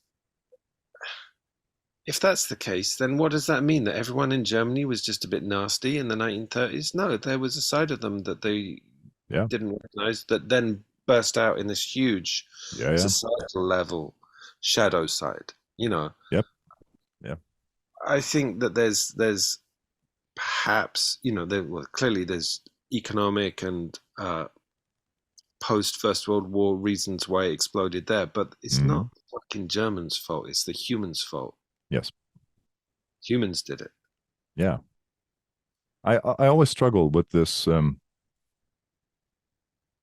guess, with general kind of trying to think about human, I guess, just trying to understand myself better, because I think this year I finally managed to identify that one of my key motives, at least currently in life, is exactly trying to understand how the hell does all this work? Just me, just myself, like not humanity, not my wife, just me, because this is already an endless puzzle and fascinating at the same time. But at the same time, I always, because the only way to kind of learn is obviously observe yourself, but also hear external theories and try to see how much they fit. Like, other people's opinions, more highly, educated scholars like yourself, or same Jordan Peterson you mentioned, or others, whatever. And I always find that sooner rather than later, there's a sort of oxymoronic, paradoxical, logical clash happens at whatever theory you kind of tend to apply to. And there's always kind of, it's a mixed feeling whenever that happens, because at one point it's like, crap, this is also wrong, because I want to get the answer right. At the same time, okay, looking for another theory. So this always just like an endless circle, kind of trying to understand it all. And then it kind of comes back to them. I always then wonder how humans are able to try to, I guess, preach certainty that they know something about other humans. And even actually in our men's group, I discussed this idea last week, where I said, I do not understand how other person can say this sentence, "I know," and something about you. right? That word no, I think I have a huge problem, because at least by my understanding is this. I say, the only thing I know now about you, Jerry, is your name. Most likely. Even then, I'm not sure, because you could be lying, right? So this is like the closest thing to know that I know about you. Anything else is hugely up to interpretation. And even your name, I would only know probably until maybe tomorrow, because you could go to the council and file in for a name change and whatever, right? And this is kind of my objective level of know I can know about others. And then I always find it that so, what's the word? Hypocritical, I guess, or no, arrogant. I find it so arrogant when other people hear something from others, even in the same men's group, and they feel they are able and are perfectly okay saying, I know this about you, so you should follow this advice. Like, I have no idea how you're able to put the sentence together and be happy with it. I had a teacher once who he said something that I found chilling or kind of frightening. And I think I found it frightening because I realized, even as he said it, the truth of what he was saying. He said, we're not capable of ever seeing anyone else, ever. All we ever see is a projection of ourselves. And that's the human way of interfacing. It doesn't mean there aren't accurate projections. Mm-hmm. But essentially, we're mapping ourselves, and often our unconscious selves and our shadow selves, onto other people. And so you say, I know this about you. It might be an accurate projection, but you're talking about yourself always. Really, we're always, everyone is a mirror to each other. And that freaked me out. I was like, fuck, you never really see anyone else at all. But once you go beyond whatever resistance I had, it's like, okay, actually, that's very useful, because then you are into the essence of what we call projection, which is you are Stalin, you are Hitler, you are Pol Pot, you are Jesus, you are Buddha, you're everyone. Yeah. And if you own it, I mean, I've done this exercise repeatedly. It's a horrible exercise. You make a statement about someone and then you reframe it as a nice statement. I did it with fucking Donald Trump. That was ugly. Huh. So Can you give an example? I would love to. Egotistical, megalomaniac, selfish, grandiose, and then you go, I'm an egotistical, maniacal, selfish, grandiose. And it's like, yeah, on a bad day, that's true. I have those qualities. Sure. Donald Trump is like a grotesque caricature. Yes. Of those qualities, but I have those within my human condition. If I do that with Hitler, if I do that with Jesus, but it's a wonderful tool for this exploration of what the personalities that we are. Because I was talking to someone earlier and saying, I remember looking at my heroes, because it's one thing that most therapists, spiritual teachers, gurus, whatever, will agree on is you can, if someone's willing to do some work on themselves, it's not that difficult to get them to look at their shadow side. They might not like it, but they'll go there. They'll have some resistance, but they'll go there. In England, particularly, you get someone to look at how fucking great they are. They'll go, oh, no, I can't. Yeah. So I did it with my heroes, and I think villains and heroes, they're great ways to see yourself. All right, fine, I can do Trump, I can do Hitler, whatever. But then I did it with my heroes, and that was like, oh wow, I did Keith Richards, Bill Hicks, and Hunter S. Thompson. And I wrote down the qualities that I liked and admired in these people. And then I realized there were a lot of similarities. And then I realized, oh shit, this is me. Fascinating. I just made a list about me. I don't fucking know these people. In actual fact, when I have looked into some of the detail, I've thought probably good. Don't meet your heroes. They don't look like they're necessarily always very nice people. It's what I'm projecting onto them. Yeah. Or some qualities that you find appeals to you, you projecting onto them those specific qualities. Yeah. And sometimes I do that exercise with people and they go, no, I'm not like that at all. And I go, no, but you can see it in someone else. That means it's dormant in you, and it's something that you can nurture, you can nourish, you can grow in you. It may not be present now, but you have the potential to be like that. Oh, this is a fascinating thought. So does this mean then, if I understand this correctly, any single trait I see dominant in another human is basically something, just my observation of that trait in another, it's just me, basically my mind is articulating, look, this is you, right? That's right. Yeah. And so then I should pay attention, I guess, and what sticks out to me in others, because that means either there's the things that I like, or mm, I want to be better at, or things I. This is the clear example what I don't like and I do not want, or I guess I need to. I guess yeah. This is my question. So if I meet a person who, let's say, I find it despicable, let's put a nice word to it without a c word in the front, to our English listeners, or American, then does this tell me that this is one of my traits that I'm avoiding, or this is a trait that I am yet to acknowledge that I have, or this is just a trait that it's something that I'm pushing against because I do not want to have it? I guess, like, how to identify that, I guess, I wonder. Yeah, I would say this explains, well, that's why I'm with my teacher. It explains all human interaction. It explains why you and I can go and watch a movie, and you might think it's the most amazing film you've ever seen, and I might sit there half asleep being bored out of my mind. Yeah. The basis of theater and drama, film, all these things is we're seeing our archetypal selves projected back to us. So you are Luke Skywalker and you are Darth Vader, right? And all the characters on the, I don't always use Star Wars because people like it. I never liked it much, but these archetypal characters. I read a really good piece that compared Apocalypse Now, The Wizard of Oz, and Star Wars, and said it's all the same film with the same characters. And you go, shit, yeah, no, you look at it. Darth Vader, The Wizard of Oz, they're all the same person. Dorothy, blah, blah, it's just versions of ourselves being reflected back to ourselves. And I guess when we watch a film and go, I was bored, there's probably not a lot of us in that story.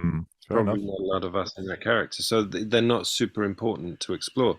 But the ones that trigger us, you go, my God, you're the greatest thing I've ever seen, or you're the worst thing I've ever seen. That's you're seeing yourself. Fascinating. I remember I had a very similar epiphany to you with, like, those movies where I watched Alice in Wonderland like a few years ago, and there's like a battle where you had the like chess pieces go against the card pieces, and it's like blue and red, like kind of the color schemes, and that's the first time it clicked to me. It was like, this is chaos and order. Order is chess, logic, and cards, gambling is chaos. And that's so what the movie is showing is basically in that young woman, that fight about basically her maturity and integrating that chaos and order in her. And that movie just this new dimension when I realized that, oh man, this is a great great movie. Because I never kind of got it. Always when I was a kid, Alice in Wonderland always seemed to me just a psychedelic trip. And I had to observe it as a kid. I was like, clearly someone's out of their mind. But now I watched like a few years ago, I was like, this is what that story is about. And just, whole new game. Yeah, made sense. I mean, I'm having another thought that I don't know if I can even go there because I haven't really thought it through. It's through a conversation I had with a friend of mine recently who I really respect, who's very well read, and he was reading a book about left brain and right brain, and it took us down this kind of bit like the conversation we're having, where it's like we're pinging off on different things. But I came away from it going, I wonder if, it's a thought I'd had before, I wonder if chaos is actually a misogynistic view of a flow state where things are more fluid and less orderly, because and I'm dyslexic, so I'm shit with left and right. I think left brain is order and right brain hemisphere. So this is in biological terms. You'd probably know more than I do about this. Right brain is what we call the creative. Left brain is the kind of functional order side. And so this battle of chaos and order. But I've thought about chaos for a long time. Chaos is something that somehow has an association of femininity to it. By some. Nature is often, by some people. Nature is often seen as chaotic. But I thought the reason that we see order as good and chaos as bad is because we live in this patriarchal culture that views it in that way. And I wonder if what we're doing when we're saying something's chaotic is actually it's just in a flow state where things are unpredictable and magic can happen, like in Alice in Wonderland. My counter to this would, like, the first one that comes to my house. I never thought about this, but my first counter would be this. Neither did I properly till just now. Good. So let's see what happens. We're into jazz is kind of riffing now. Hell yeah. So my argument would sound something like this. As I said, chaos is basically analogous to a good extent to creativity, right? And what's the biggest creation a human can do is create life, right? And the only gender that can create life is a female, right? And thus, if we make this kind of logical connection, then creativity equals female. Because male on order, despite what we try to kind of the rigidity put together, or I guess the opposite of a female will be male. And that would be then the order part, right? So that would be like that simple thing that would hook on that. And I don't necessarily think it's misogynistic. I mean, once again, from a primal kind of first principle thinking, I don't know if it's a good argument, but it's an argument I think could be made. Yeah, because I always found that chaos, I always thought about not from because the way you describe it is more kind of the positive side of chaos that I would attribute, like the creativity, the flow state, and exactly right. I always attributed chaos more with uncertainty. And uncertainty is kind of, and one of my axioms about the human is that human is fearful of uncertainty, fearful of the unknown. That's exactly right. That's one of the baseline modes, I think, upon a lot of our decision making is based on.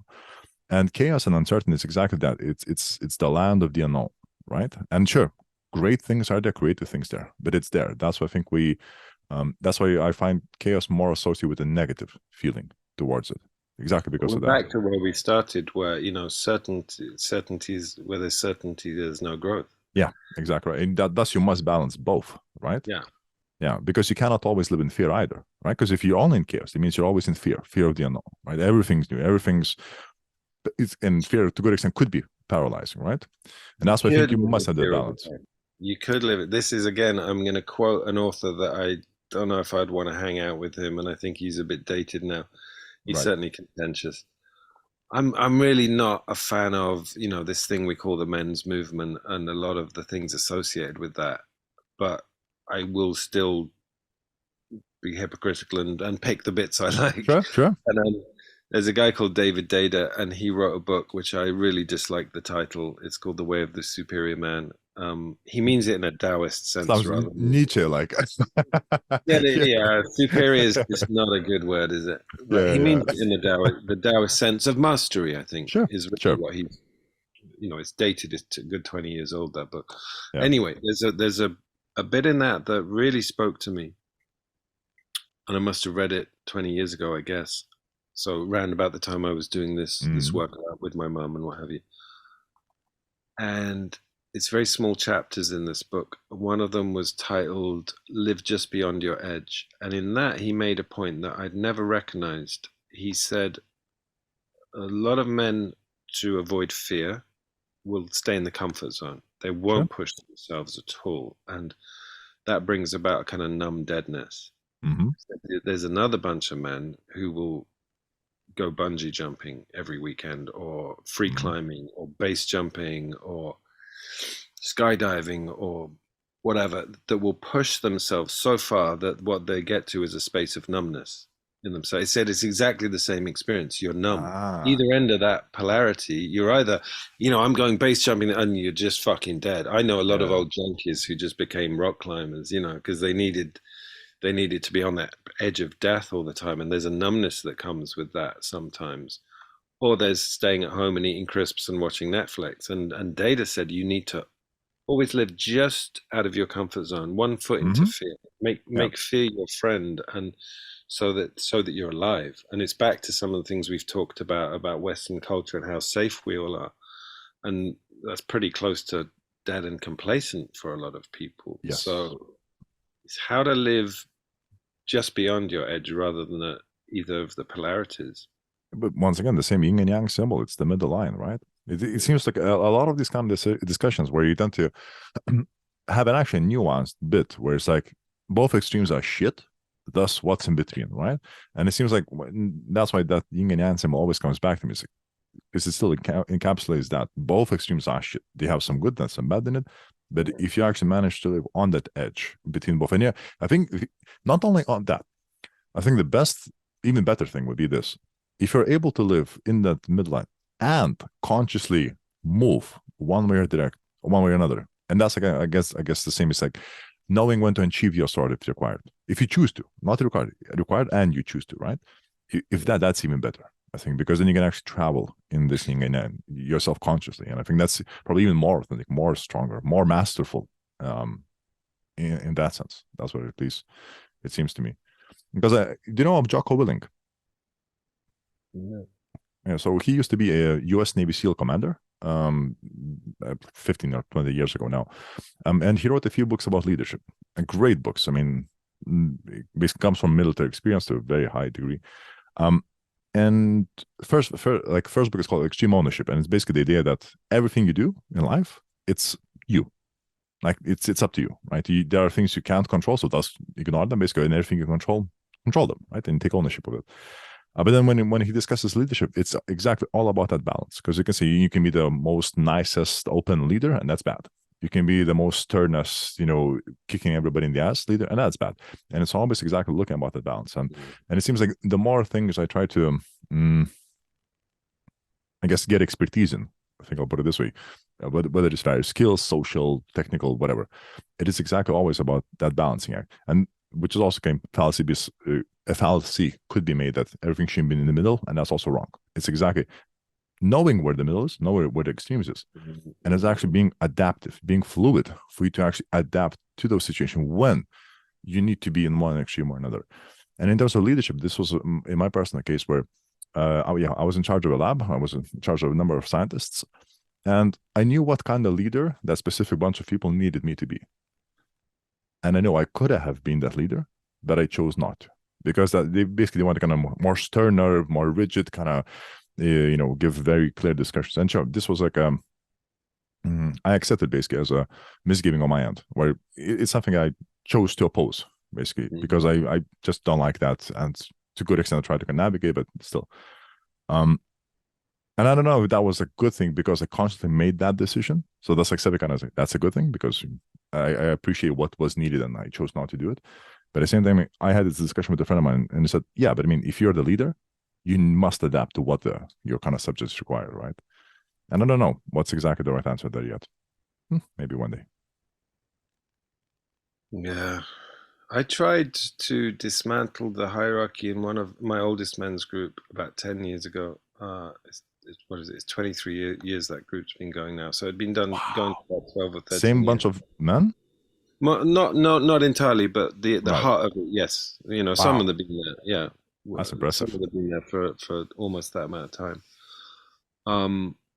And I tried to assimilate into it, and I think it didn't work because it did work and it didn't work. I think it brought us closer. It broke down some of the barriers, but in essence, they still wanted me to be the leader of it. They wanted that figure. But what is a leader? I think this is another whole fucking podcast.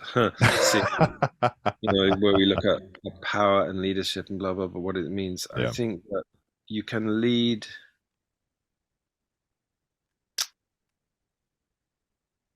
Like if my plumbing breaks down in my house, I need a plumber to come around who's got a certain expertise.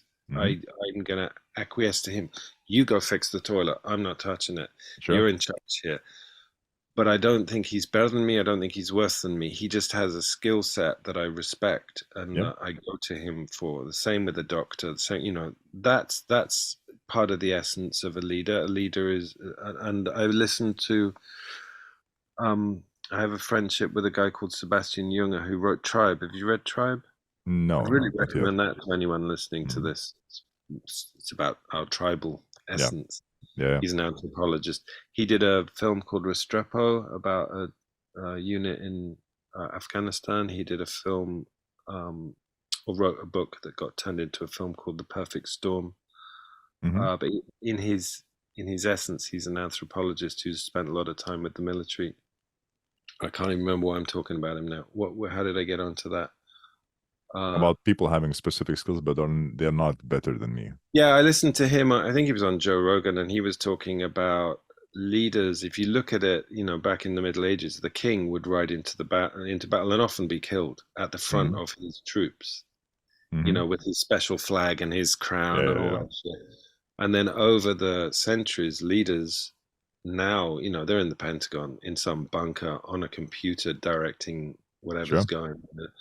We lost that essence of leadership, whether we lead by example, we go Mm-hmm. in, we don't ask people to do things we're not willing to. That stopped, and now our leaders are very separate from us. They're shady characters who are often up to no good that Yeah, we yeah, never yeah. get to see or meet. And yeah, that's, I don't know what we're going to do about that. But in terms of what I do, I'm trying to lead by example and, Mm-hmm. do, participate, as much as I can, while still holding that position of just steering the rudder a little bit. Yeah, yeah. I agree with you 100%. That's, I think that's exactly what needs to be done. And I I I also wanted to say, in a tribe that's, I could, taking the example of 20 odd years a tribe has been alive.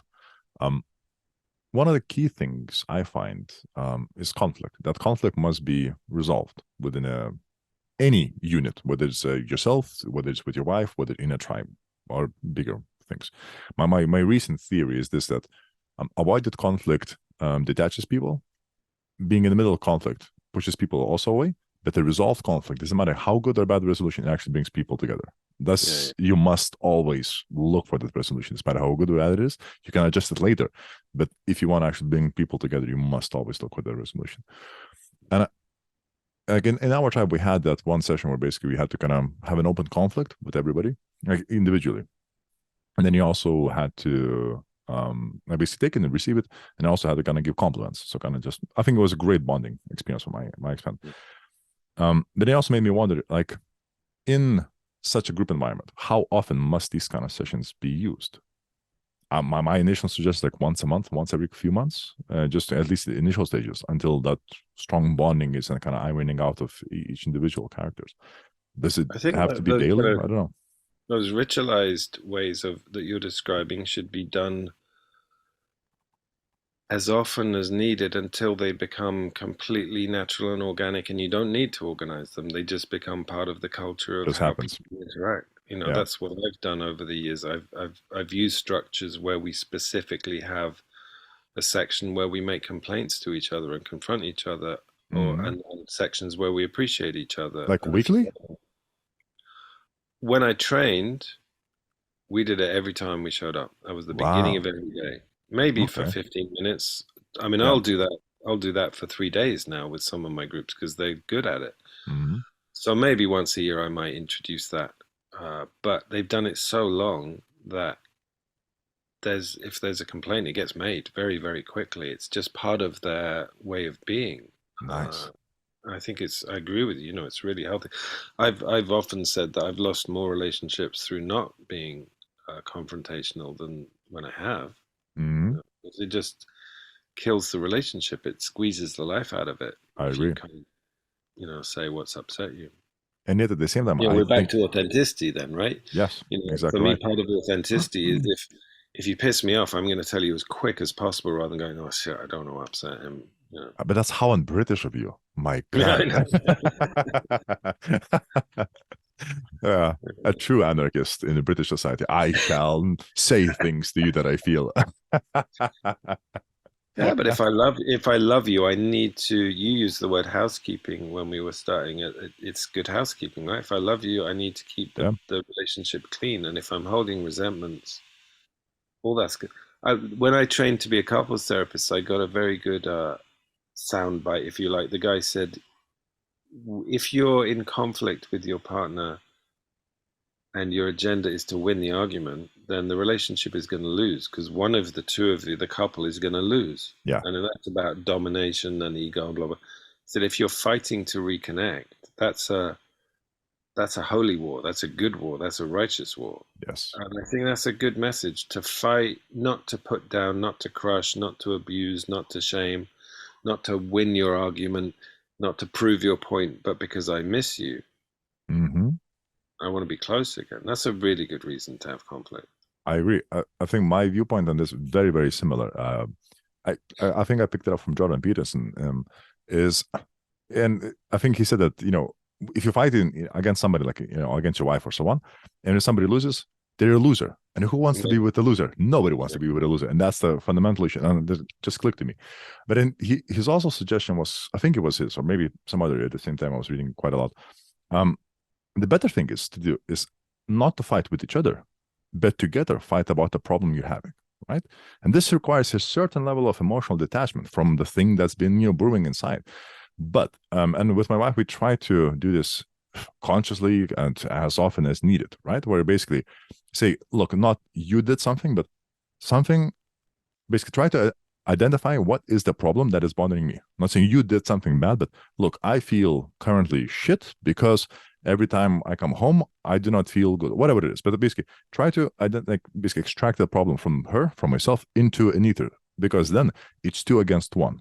And that's a much better odds of solving the problem rather than one against each other. Yeah. And that seemed to be like a very, so far, successful practice that as long as, it's not easy to do always. Some things are so emotionally sensitive that it's difficult to detach them, but then you just do it over a few days, over a week, over a month, and then still able to kind of pull it out and try to solve it together. Because then you're not only solving the problem, which helps you, but you're solving together. And that solving together is also, it's kind of like how post-survival people have very strong bonds, right? After surviving a trauma or extreme experience. And then I always think the same way. Then if with my wife, we are able to solve a big problem that we both identified as a problem, then not only the problem's gone, but then we're also tighter together. So it's kind of a win-win situation if it's possible to do so. Yeah, I mean, that book Tribe, I think it's in Tribe, Sebastian talks about, I think for 2 years after 9/11, there were no mass shootings in America. I was reminded that as you're talking about, you have a trauma and it bonds people. Yeah. I mean, you look at most days in America, it seems there's some kind of mass shooting. That's I think since 1982, that's the longest period without a mass shooting in America, was for the 2 years after 9/11. The country came together. Yeah. There was a kind of unification. And I imagine the same is probably true during, the war, or I don't know. I don't know about in COVID if that did it, if that brought people, because we were all told to avoid each other. I don't know if that had the same impact, but. I mean, schools were shut, so there's nowhere to shoot at, right? So just only at home. Problem solved. See, there's always a plus side to everything. Exactly right.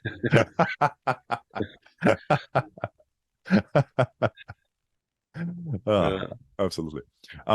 One of the other things, I guess, just kind of briefly understand you better, because I think there's a lot of beautiful breadcrumbs which I've been admiring a lot, and it also resonates. So recently, I've been reading quite a lot about Richard Feynman. I've discovered him many years ago, but as brilliant scientist, Nobel Prize physics winner. There's a great little book called "Surely You're Joking, Mr. Feynman," and basically just a lot of anecdotal stories from his life and how I think he was beautifully authentic and mischievous, right? And reading that in a scientist, that was such a refreshing thing, because personally, great thinker about fundamental problems of reality and so on, but also has a beautiful, humane side to him, where, for example, he admired naked bodies, like beautiful women, right? As a good example. So, as a Caltech professor scientist, he used to go to a strip club nearby his home, and he used to work there. So he used to solve mathematical problems, and write lectures in a strip club, because he enjoyed the women and he also enjoyed the work. And then, as the story goes, where one day the local council basically decided to shut down the strip club because it's socially basically in bad taste to have it within the community. So he went to court, and so the owner of the strip club invited Professor Feynman to defend the strip club, because he's always there. And it's like, sure, I'll do that because I like the place and so on. So he didn't have those kind of moral qualms about a lot of societal things and pressures. And and he successfully defended the case, where he said, because he was asked, so the law asked, so do you think it's societally acceptable for a strip club to be in a place? And he asked, how many % of the society must approve things for it to be approved? And there was a big discussion of how much, and said 51%. And then he beautifully argumented, yeah, absolutely. If that's the case, then I think it is right. And they won the case. And it's beautiful. And the first time I read this book, maybe it was 6-7 years ago, that bit of his personality bothered me, because he's such a brilliant person and a man, and why does he must have this kind of almost tainted side of admiring women and strip clubs and so on. When I read it now, again, I was like, beautiful. This is where the true human is, because he was authentic. He lived the life he wanted. He, fought back as he chose, like with this mischievous side of the societal things and so on, if he needed so on. And he, just wanted to be what he is. And there's like a lot of beautiful stories. But yeah, so I was kind of why kind of yourself resonate with him is, as you said, you live on the fringes, and I think he lived on strange fringes like academic world and scientific world and so on. And at the same time, as I said, you must be able to enjoy the fruits of society while also being to push back against it. And I guess my kind of was thought as a am I correct to say that you've been influenced by the English punk rock culture back in your youth? No. No. Well, yeah. I mean, I grew up with it. I remember the first time I saw the Sex Pistols on TV. I was really shocked. Yeah. I was really not in a good way. I was judgmental and horrified. I mean, I was probably 10 years old, so I wasn't really into music. I just found it really scary and what.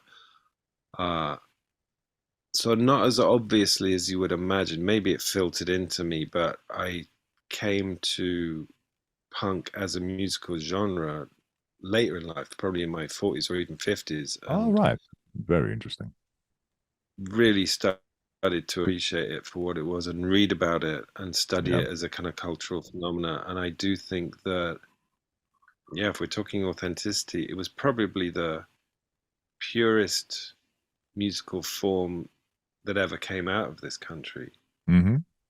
It was really and yeah, a real reaction to the kind of Tory Yeah. conservative rigidity of what Britain was at the time, and I think a fantastic, truthful phenomena that happened. I don't listen. I love the Pistols. I love the Clash. There are a few Mm-hmm. bands I really like. Punk is not my main thing. I was more into the Stones, really, earlier Mm-hmm. Stones Mm-hmm. stuff. But yeah, as an authentic expression, an art form, I think punk was fucking amazing. Right. Yeah, because where I was leading with this, I was wondering whether do you think there are I guess more constructive ways of being authentic and more destructive ways of being authentic. I guess I mean like anarchism to a good extent. I think that's more pushing out associate, not necessarily always, but more associated with a more destructive side of authenticity if it's kind of being pushed to the fullest. Well, because my like Feynman, like with his freedom and mischievousness and so on and so forth, I think he was authentic, but in a more constructive way. So he managed to kind of walk on the edge, but still, I guess maybe more foot on that the dark, the brighter side of the yin and yang. I don't know. Just kind of It's the pinging same also answer, ideas. and I'd say there's 8 billion answers to that. There's 8 billion variables. It's not. I don't mean to cop out of your question because it's a good question, but for some people, being precocious and even aggressive in how they make that statement, like the Pistols, is Mm-hmm. probably the truest way. But if you go and buy a safety pin and an anarchy t-shirt and dye your hair orange because you think that's authenticity, then and it's not who you are, then you're not being authentic. So Sure. your authenticity, it might be working for the tax office. Mm-hmm. That might be your biggest fucking dream ever, is you just want to go and work for the inland revenue and you want to collect taxes and manage that system really, really Yeah. well. Fine. I'm not going to tell you what you should do or Mm-hmm. how you should do it. If that's your truth and that's the purest, most honest way for you to live, and you absolutely believe in that system and you want to be a part of it, that's authentic. It's Sure. Okay. a lot Then of different, a lot of variables that, right? yeah, and I'll fully agree. Then I assume you've read Viktor Frankl's Man's Search for Meaning. No, I'm someone I've read a bit of a lot of books. Okay. Right. Okay. I've never read all of most books. There's a few books I've read all of them, but yeah, I'm very well read of a lot of little bits of books. Got it. Okay. I'm terrible. I'll download samples on Kindle and read the first chapter, and 19 times out of 20, that's as far as I'll get. And the 20th one, I'll buy the whole book and I'll get through it. But yeah. Okay. Because why I'm asking, because you said you had some existential crisis when you were in your 50s. So, and I mean, that's one of the classics in terms of existentialism, The Man Searching for Meaning by Viktor Frankl. At least when I read it, I think it was maybe 24-ish. I think that shook my head, like shook my essence to the way I understand myself and the reality. And there's two things I think in the book that about core, at least core takeaways from that point is first is the question of the meaning of life question. And I think the most beautiful thing about it says is, look, when we ask the question, what is the meaning of life? It's like, that's a poorly phrased question. Because when you ask them this question, you're basically asking, what is somebody else's meaning of life? What is the third party's meaning, right? And he suggests that the correct way of asking this question is, what is my meaning in life? And semantics, but I think it's hugely important because in the once again, the focus is on myself and it's my choice.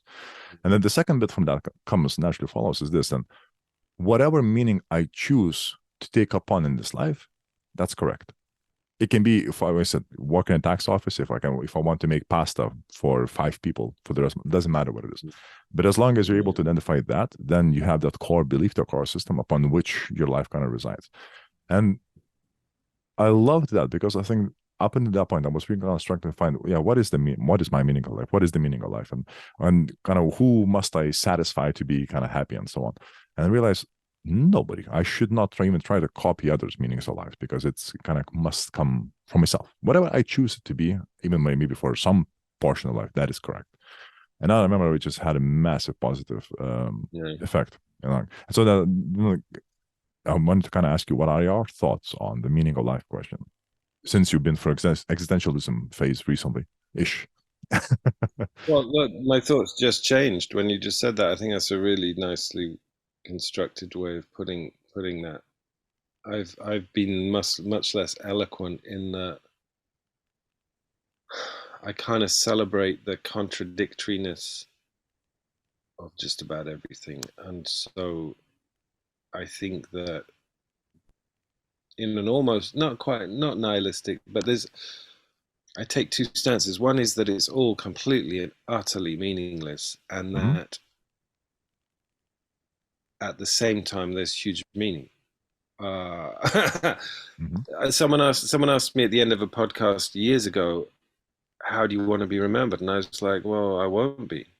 And he was like, well, that's a bit negative, isn't it? And I was like, no, it's the fucking truth. Yeah, exactly. There's like 125 billion human beings that have ever lived. If you and I sat here for another day, we could only list a few hundred, maybe 1,000. I mean, most of those people are forgotten and no one knows that they existed. And I will become one of those people. So in that sense, there's no meaning to me whatsoever.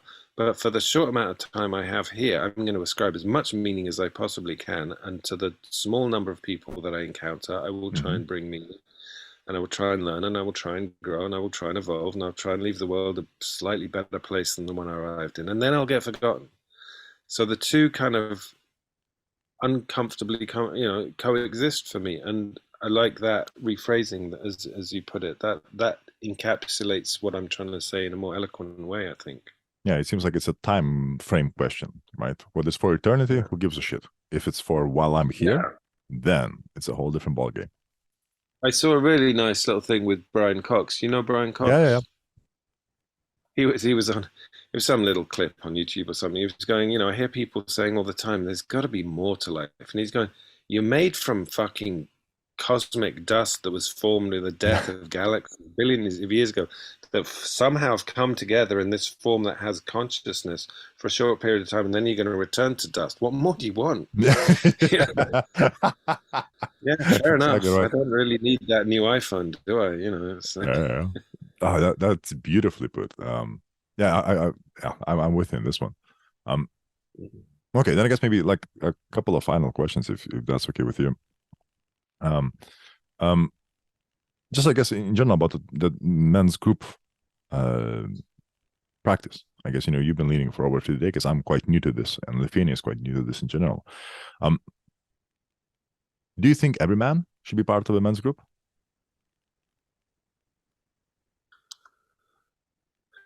these days? No, I don't think so. I think I would. Well, you lost me at the word should. Because then what are we gonna do? Are we gonna enforce it? I think that there's things that I would like to see evolve. I would like to see the very awareness of this thing called a men's group to be, which I'm actively involved in my own tiny meaningless way, through these kind of conversations, trying to promote to the world the idea that there's such a thing as a men's group. And I would guess that most men haven't heard of them or even thought about joining them. And there's a lot of mythology about what it means. I'd like there to be more information and more education about what that be and why people might benefit from that. Should everyone be in? I don't think it's going to harm most people. I can't see if they're well facilitated and they're they're a safe place and a place of accountability and health and appropriate challenge. I can't see them harming most people, but they're not for everyone. A lot of people, I think, in my practice, a lot of people join my groups after they've worked with me individually for a while, and we've kind of highlighted how they may benefit them. So there's something in my process of warming people up and getting them ready. Yeah, it doesn't always work. But I think in their essence, I think it's good for people to consider why they wouldn't. That would be a question I would want to ask most men. So why wouldn't you do this? And what would you be frightened of happening? And what doesn't appeal to you about being with people? But what are the common replies you get? Because I assume you've asked this question to a number of men. No, because I tend to meet men who want to be in. Okay. Fair enough. I'm not meeting these guys. They don't want to talk to me.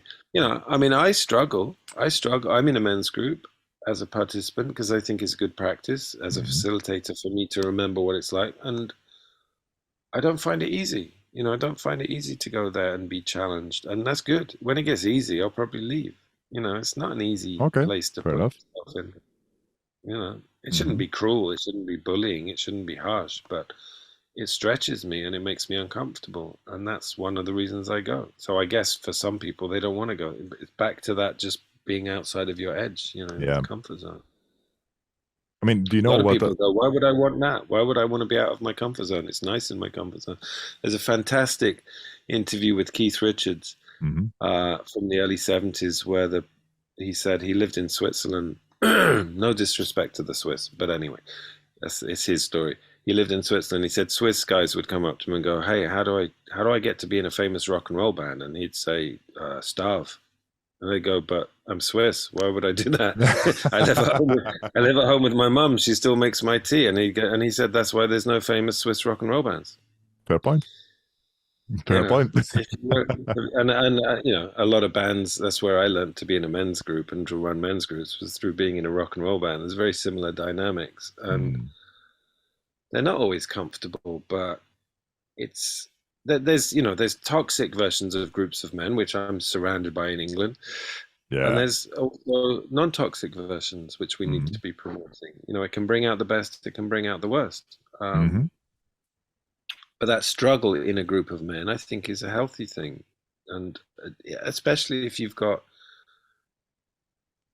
a place to be accountable and for people to call you on your bullshit. And I think we're perhaps ultimately in 1,000 years time or something, we won't need men's groups. We'll just have human groups. But at the moment, I think one of the advantages of men's groups is that brotherhood diminishes defensiveness, whereas a lot of men will, through their kind of cultural, social upbringing and their unresolved mother issues, they'll get very defensive if they're challenged by women, whereas when they're challenged by men, they're more likely to.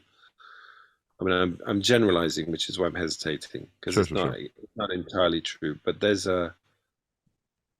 a kind of, you bypass some of the bullshit with men if it's men with men. Whereas Mm. in mixed groups, like I ran a mixed group for the first time in years. I ran a mixed group last May, and we did some expressive anger work. And what I noticed is that the men were much more reluctant. Whereas I do that with men's groups, and you get some baseball bats out, and they'll beat the shit out of a cushion, and they'll express some Wow. stuff they're carrying. In front of women, they felt very reluctant. They felt ashamed. I think they Mm. probably felt a bit protective. Now that's, you could argue that's good, because then you can start to work with that. That's Mm. good information, and I would agree with that. But at the same time, there are times when I don't want to be fucking around with the shame. I just want to go straight into Yeah. the heart. Yeah. Yeah, because So I was wondering about this question, like what are the differences between single gender or mixed gender groups, um and now just maybe I'm wrong, but like the first thing that came to my mind as you were explaining this is that in the mixed gender, mating is one of the things parameters it's already engaged. mm, In a single thing that's not engaged, and that feeling of like or thinking or actively or passively about mating changes the yeah. behavior, I think. Absolutely. Yeah, and all that cultural stuff they've grown up with, like don't cry in front of women and blah Yeah. blah blah. You know, that you remove that mostly Mhm. when it's single sex. So for me, there's a uh, simplicity to it, which, like I say, the complexity is also really useful. Yeah, yeah. When I'm working with men, I'm trying to get simple. I'm trying to strip it down and get to the heart of things, and not get too cluttered up with.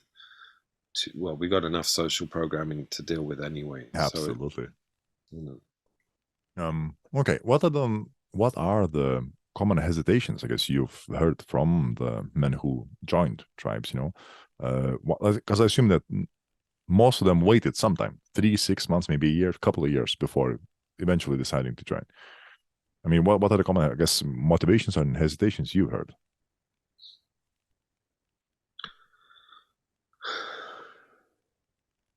Most people, I don't know if they've hesitated. I think most people, certainly in England, haven't even thought about it. You know, Right. it's still filtering into the culture. I mean, programs that were emerging when I was beginning, like The Sopranos, I think were really helpful for what I Mm-hmm. do.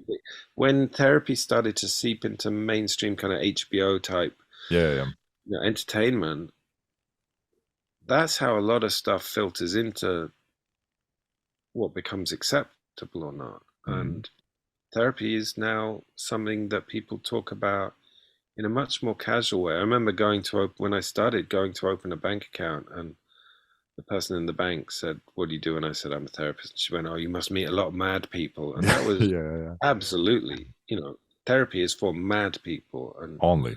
Yeah. it's only in the last 5 years or so, I was talking to my wife about this, and she was surprised. But I said, it's only in the last 4 or 5 years Mm-hmm. since I stopped hearing from guys in my groups saying, I don't know how to tell my family that, or my friends, that I'm in a men's group. It was like a shameful secret. And now Mm-hmm. it doesn't seem to be. People are more open. People are more Good. confident to say, yeah, I go to a men's group. I get a lot from it. Whereas only 5 years ago, people go, shit, if my parents find out, they're going to feel like they failed, that I ended up in this, like it Mm-hmm. was a bad thing. And I'm definitely, I hope, trying to promote the idea that therapy and men's groups and all this kind of work is not to fix problems. It's not to cure broken people. It's a lifestyle choice. Mm-hmm. Like, you don't go to the gym because you're sick. You go because you don't want to get sick, Yeah. right? It's a Yeah. healthy lifestyle choice. Why would a men's group be any different? It's a place where you go to maintain your own personal mental health and well-being. Mm-hmm. I'm not trying to fix anyone. I don't even like the idea. I mean, Mm-hmm. A, it's too much responsibility. B, it's too scarily arrogant that I have the power to do that. And it's not my interest. I'm interested in companionship. And there's a lot to it. Absolutely. I think like in our group, I think most of our so like 30 plus minus couple of years. But there's only one guy who's 21, 22, like significantly younger. And For the first couple of times when we met, I had to kind of fight this. What's the word? I guess it's kind of looking down upon someone with kindness. I don't know. There's a beautiful English word, but I can't remember now. We're kind of looking, oh, look at him, how adorable type of, feeling. And it's like, that's wrong. And I kind of really was catching myself at feeling this because I realized here's a man who I wish I was back at that age.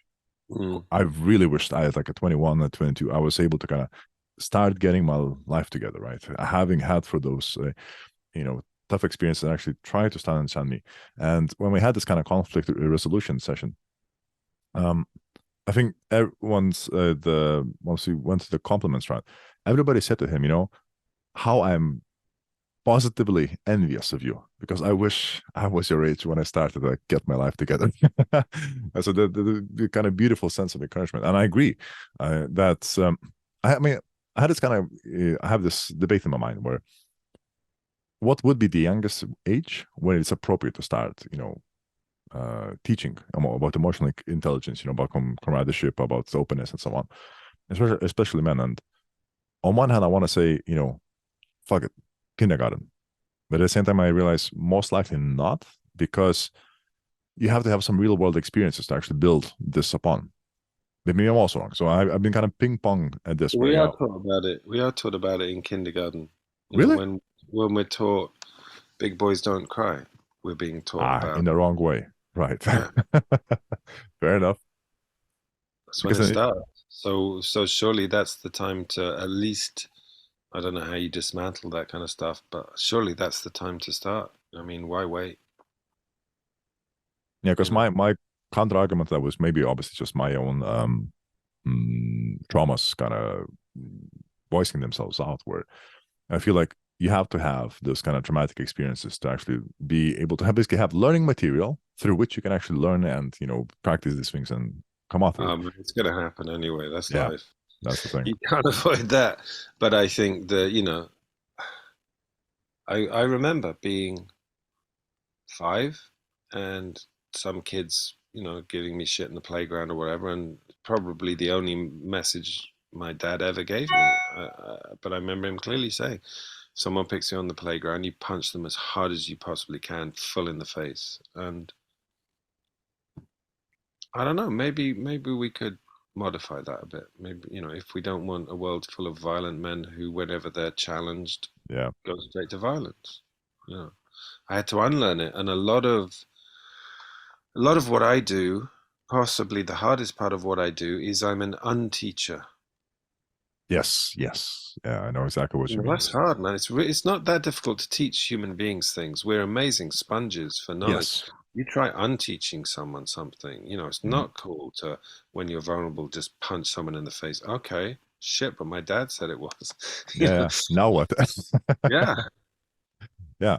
My theory on human psychology on why is unteaching much more difficult than teaching is this. And I'm just kind of curious what is your theory? Before I compare notes, I'm just curious. I think Why you is it have a hard? Yeah, I mean, I'm making this up as I go along, so sure. maybe we can bounce this around. I think when you have a blank canvas, that's one thing. When it's totally Hmm. kind of uncluttered by stuff. When you fill that canvas in and then you've got to repaint it, I just think it's really difficult. And you're talking about especially things that get formed in that formative stage of life, Yeah, yeah. and your brain's developing and it's getting imprinted, Hmm. and then you're trying to unlearn it. I can't remember. I did read somewhere, when you'd probably know more than me, when your brain stops developing. It's like 26 or 27, right? It's Something fucking around the age. nuts. Yeah, yeah, So yeah. once that's really imprinted, then this is why, this is perhaps, I don't know if anyone knows yet, why psychedelics work, because you're probably reprogramming kind of neural pathways. I mean, I'd say that with total amateur, no Sure. real knowledge, but that's a hunch. Um, so I think you're up against something that's really imprinted on us, and Hmm. that's tough. That's tough to reprogramming. You're really really trying to install a new operating system. Yeah, and to do so, you must bring down the walls before to do that as well. And I guess that's the resistance. Okay. Fascinating. My viewpoint is actually based on the same principle of fear of the unknown. And my theory is this: before we know anything about anything, like the first bit of knowledge we get about something, whatever, like the sun is yellow. Before then, we didn't know that. So we are basically in the unknown lands. And so we get the first piece of information and we grab onto anything because we want to escape the land of the unknown, right? Doesn't matter if that information is good, bad, lie, or truth, doesn't matter. But now comes the second bit of information, which let's say wants to, unlearn things and teach things and correct, let's say, the behavior. Now I'm faced with a decision. I can hold my haven of safeness away from the unknown, or I must throw this away, go back into the unknown willingly, and actually escape for another path. And I still think the fear of the unknown, it is the core psychological bit that makes it difficult to unlearn things. Where the person, you have to kind of guide the person saying, look, it's going to be fine. For some period, you won't know shit, and that's okay.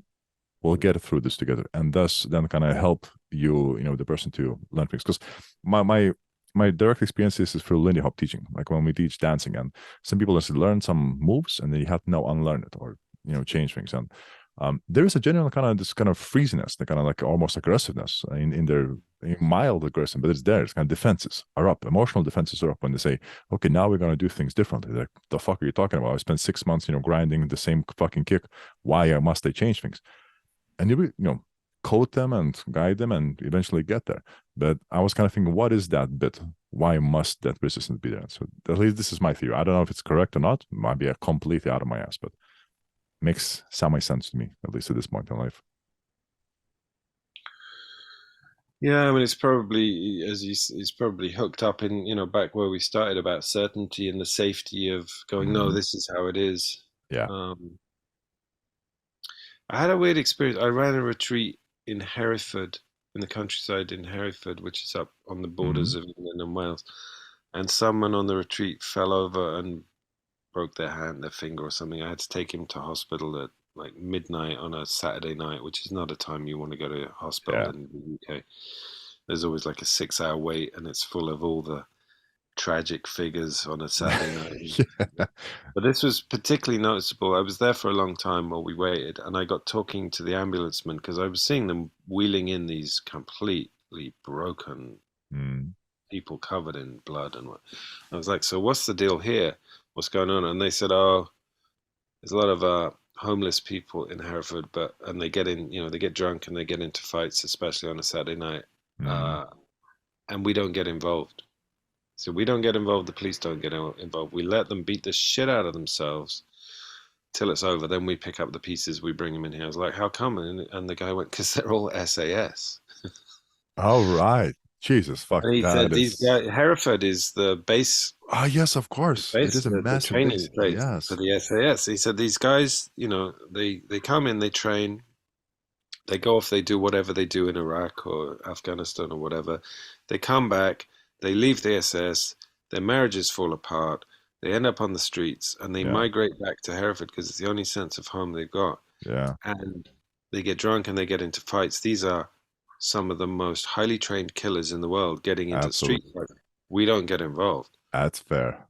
But I thought that's a horrible example of, you can train someone to be this thing we call elite. Elite forces. You always see that in the media. Elite forces, blah, blah, blah. How do you train someone not to be in the elite forces? How do you untrain someone to kill? How do you untrain someone to live at that heightened level of conflict? We can't. This is part of the problem on so many levels, I think, is how do you assimilate people back into this thing we call normal society? That's an extreme example to illustrate what we're talking about. It's very difficult to turn the volume down once you've cranked someone up. Yeah, because basically you must teach them how to sheath their sword, right? And while you're training, that's not part of the program. Exactly. It's all sword. Yeah. Fucking hell. Oh my. Yeah. Whoa. Oh. Yeah. This is. I don't know why, but I find that, like a homeless veteran issue, whether it's whichever country you talk about, I does to me always this kind of massive sense of unfairness. Where a person, basically either sacrifice themselves or their comrades or for some sort of mission, whatever it is, and then it seems like almost thankless at the end. yeah, it just that scale of trade just never makes sense, and especially when you You see know, that. we're Yeah, we're far enough down the line to have the figures. What is it? Vietnam, I think there were 55,000 Americans killed in Vietnam. 250,000 have committed suicide since they came back. That's 5 times as many than Jesus that. The Christ. same applies to the Falklands War. I'm sure the same ratio will apply to the Gulf War and Yeah, Afghanistan yeah, War. yeah. No. Yeah, that is fucked up. And I mean, I do think of how can this be solved, and I still always don't come back to it. I have no idea how to do it post, but then it's like maybe if once again those tools that we talked about, like in men's groups and so on, like about emotional intelligence, I mean, the men's group movement, if you helps. want to give it that label, that grew out of the Korean and the Vietnam War. So Oh, really? Oh, yeah, that's veterans associations, veterans meetings. A lot of the stuff I did, yeah, especially around anger management, came out of work done with Korean War veterans. So fascinating. yeah, there's some recognition there, but we're early in this evolution. Well, at the same time, well, if it works for war veterans, it will definitely work for normal civilians. you know, I hope yeah, so. yeah. Most of our trauma is going to be easier. Well, um, Gabriel, thank you so much for, I think, a genuinely very fruitful and rich conversation. I mean, so many topics, but just I had absolute pleasure. I must say. Well, I should have mentioned that I'm a bit ADHD and I tend to ping all over the place. So thank you for indulging me and for, Ah, yeah, no, where we've gone. It's been great. yeah, it's been great. It's been fun and interesting, and um, great to meet you. And I wish all the best success in Thank you. the men's groups in UK. We'll Sure. try to do as much good here as well, and Mhm. yeah, hope we'll get to meet each other one day. It would be fascinating to continue our conversations over a pint. Yeah, no, definitely. Thank you. Absolutely cool. Well, good Right. night then. Bye.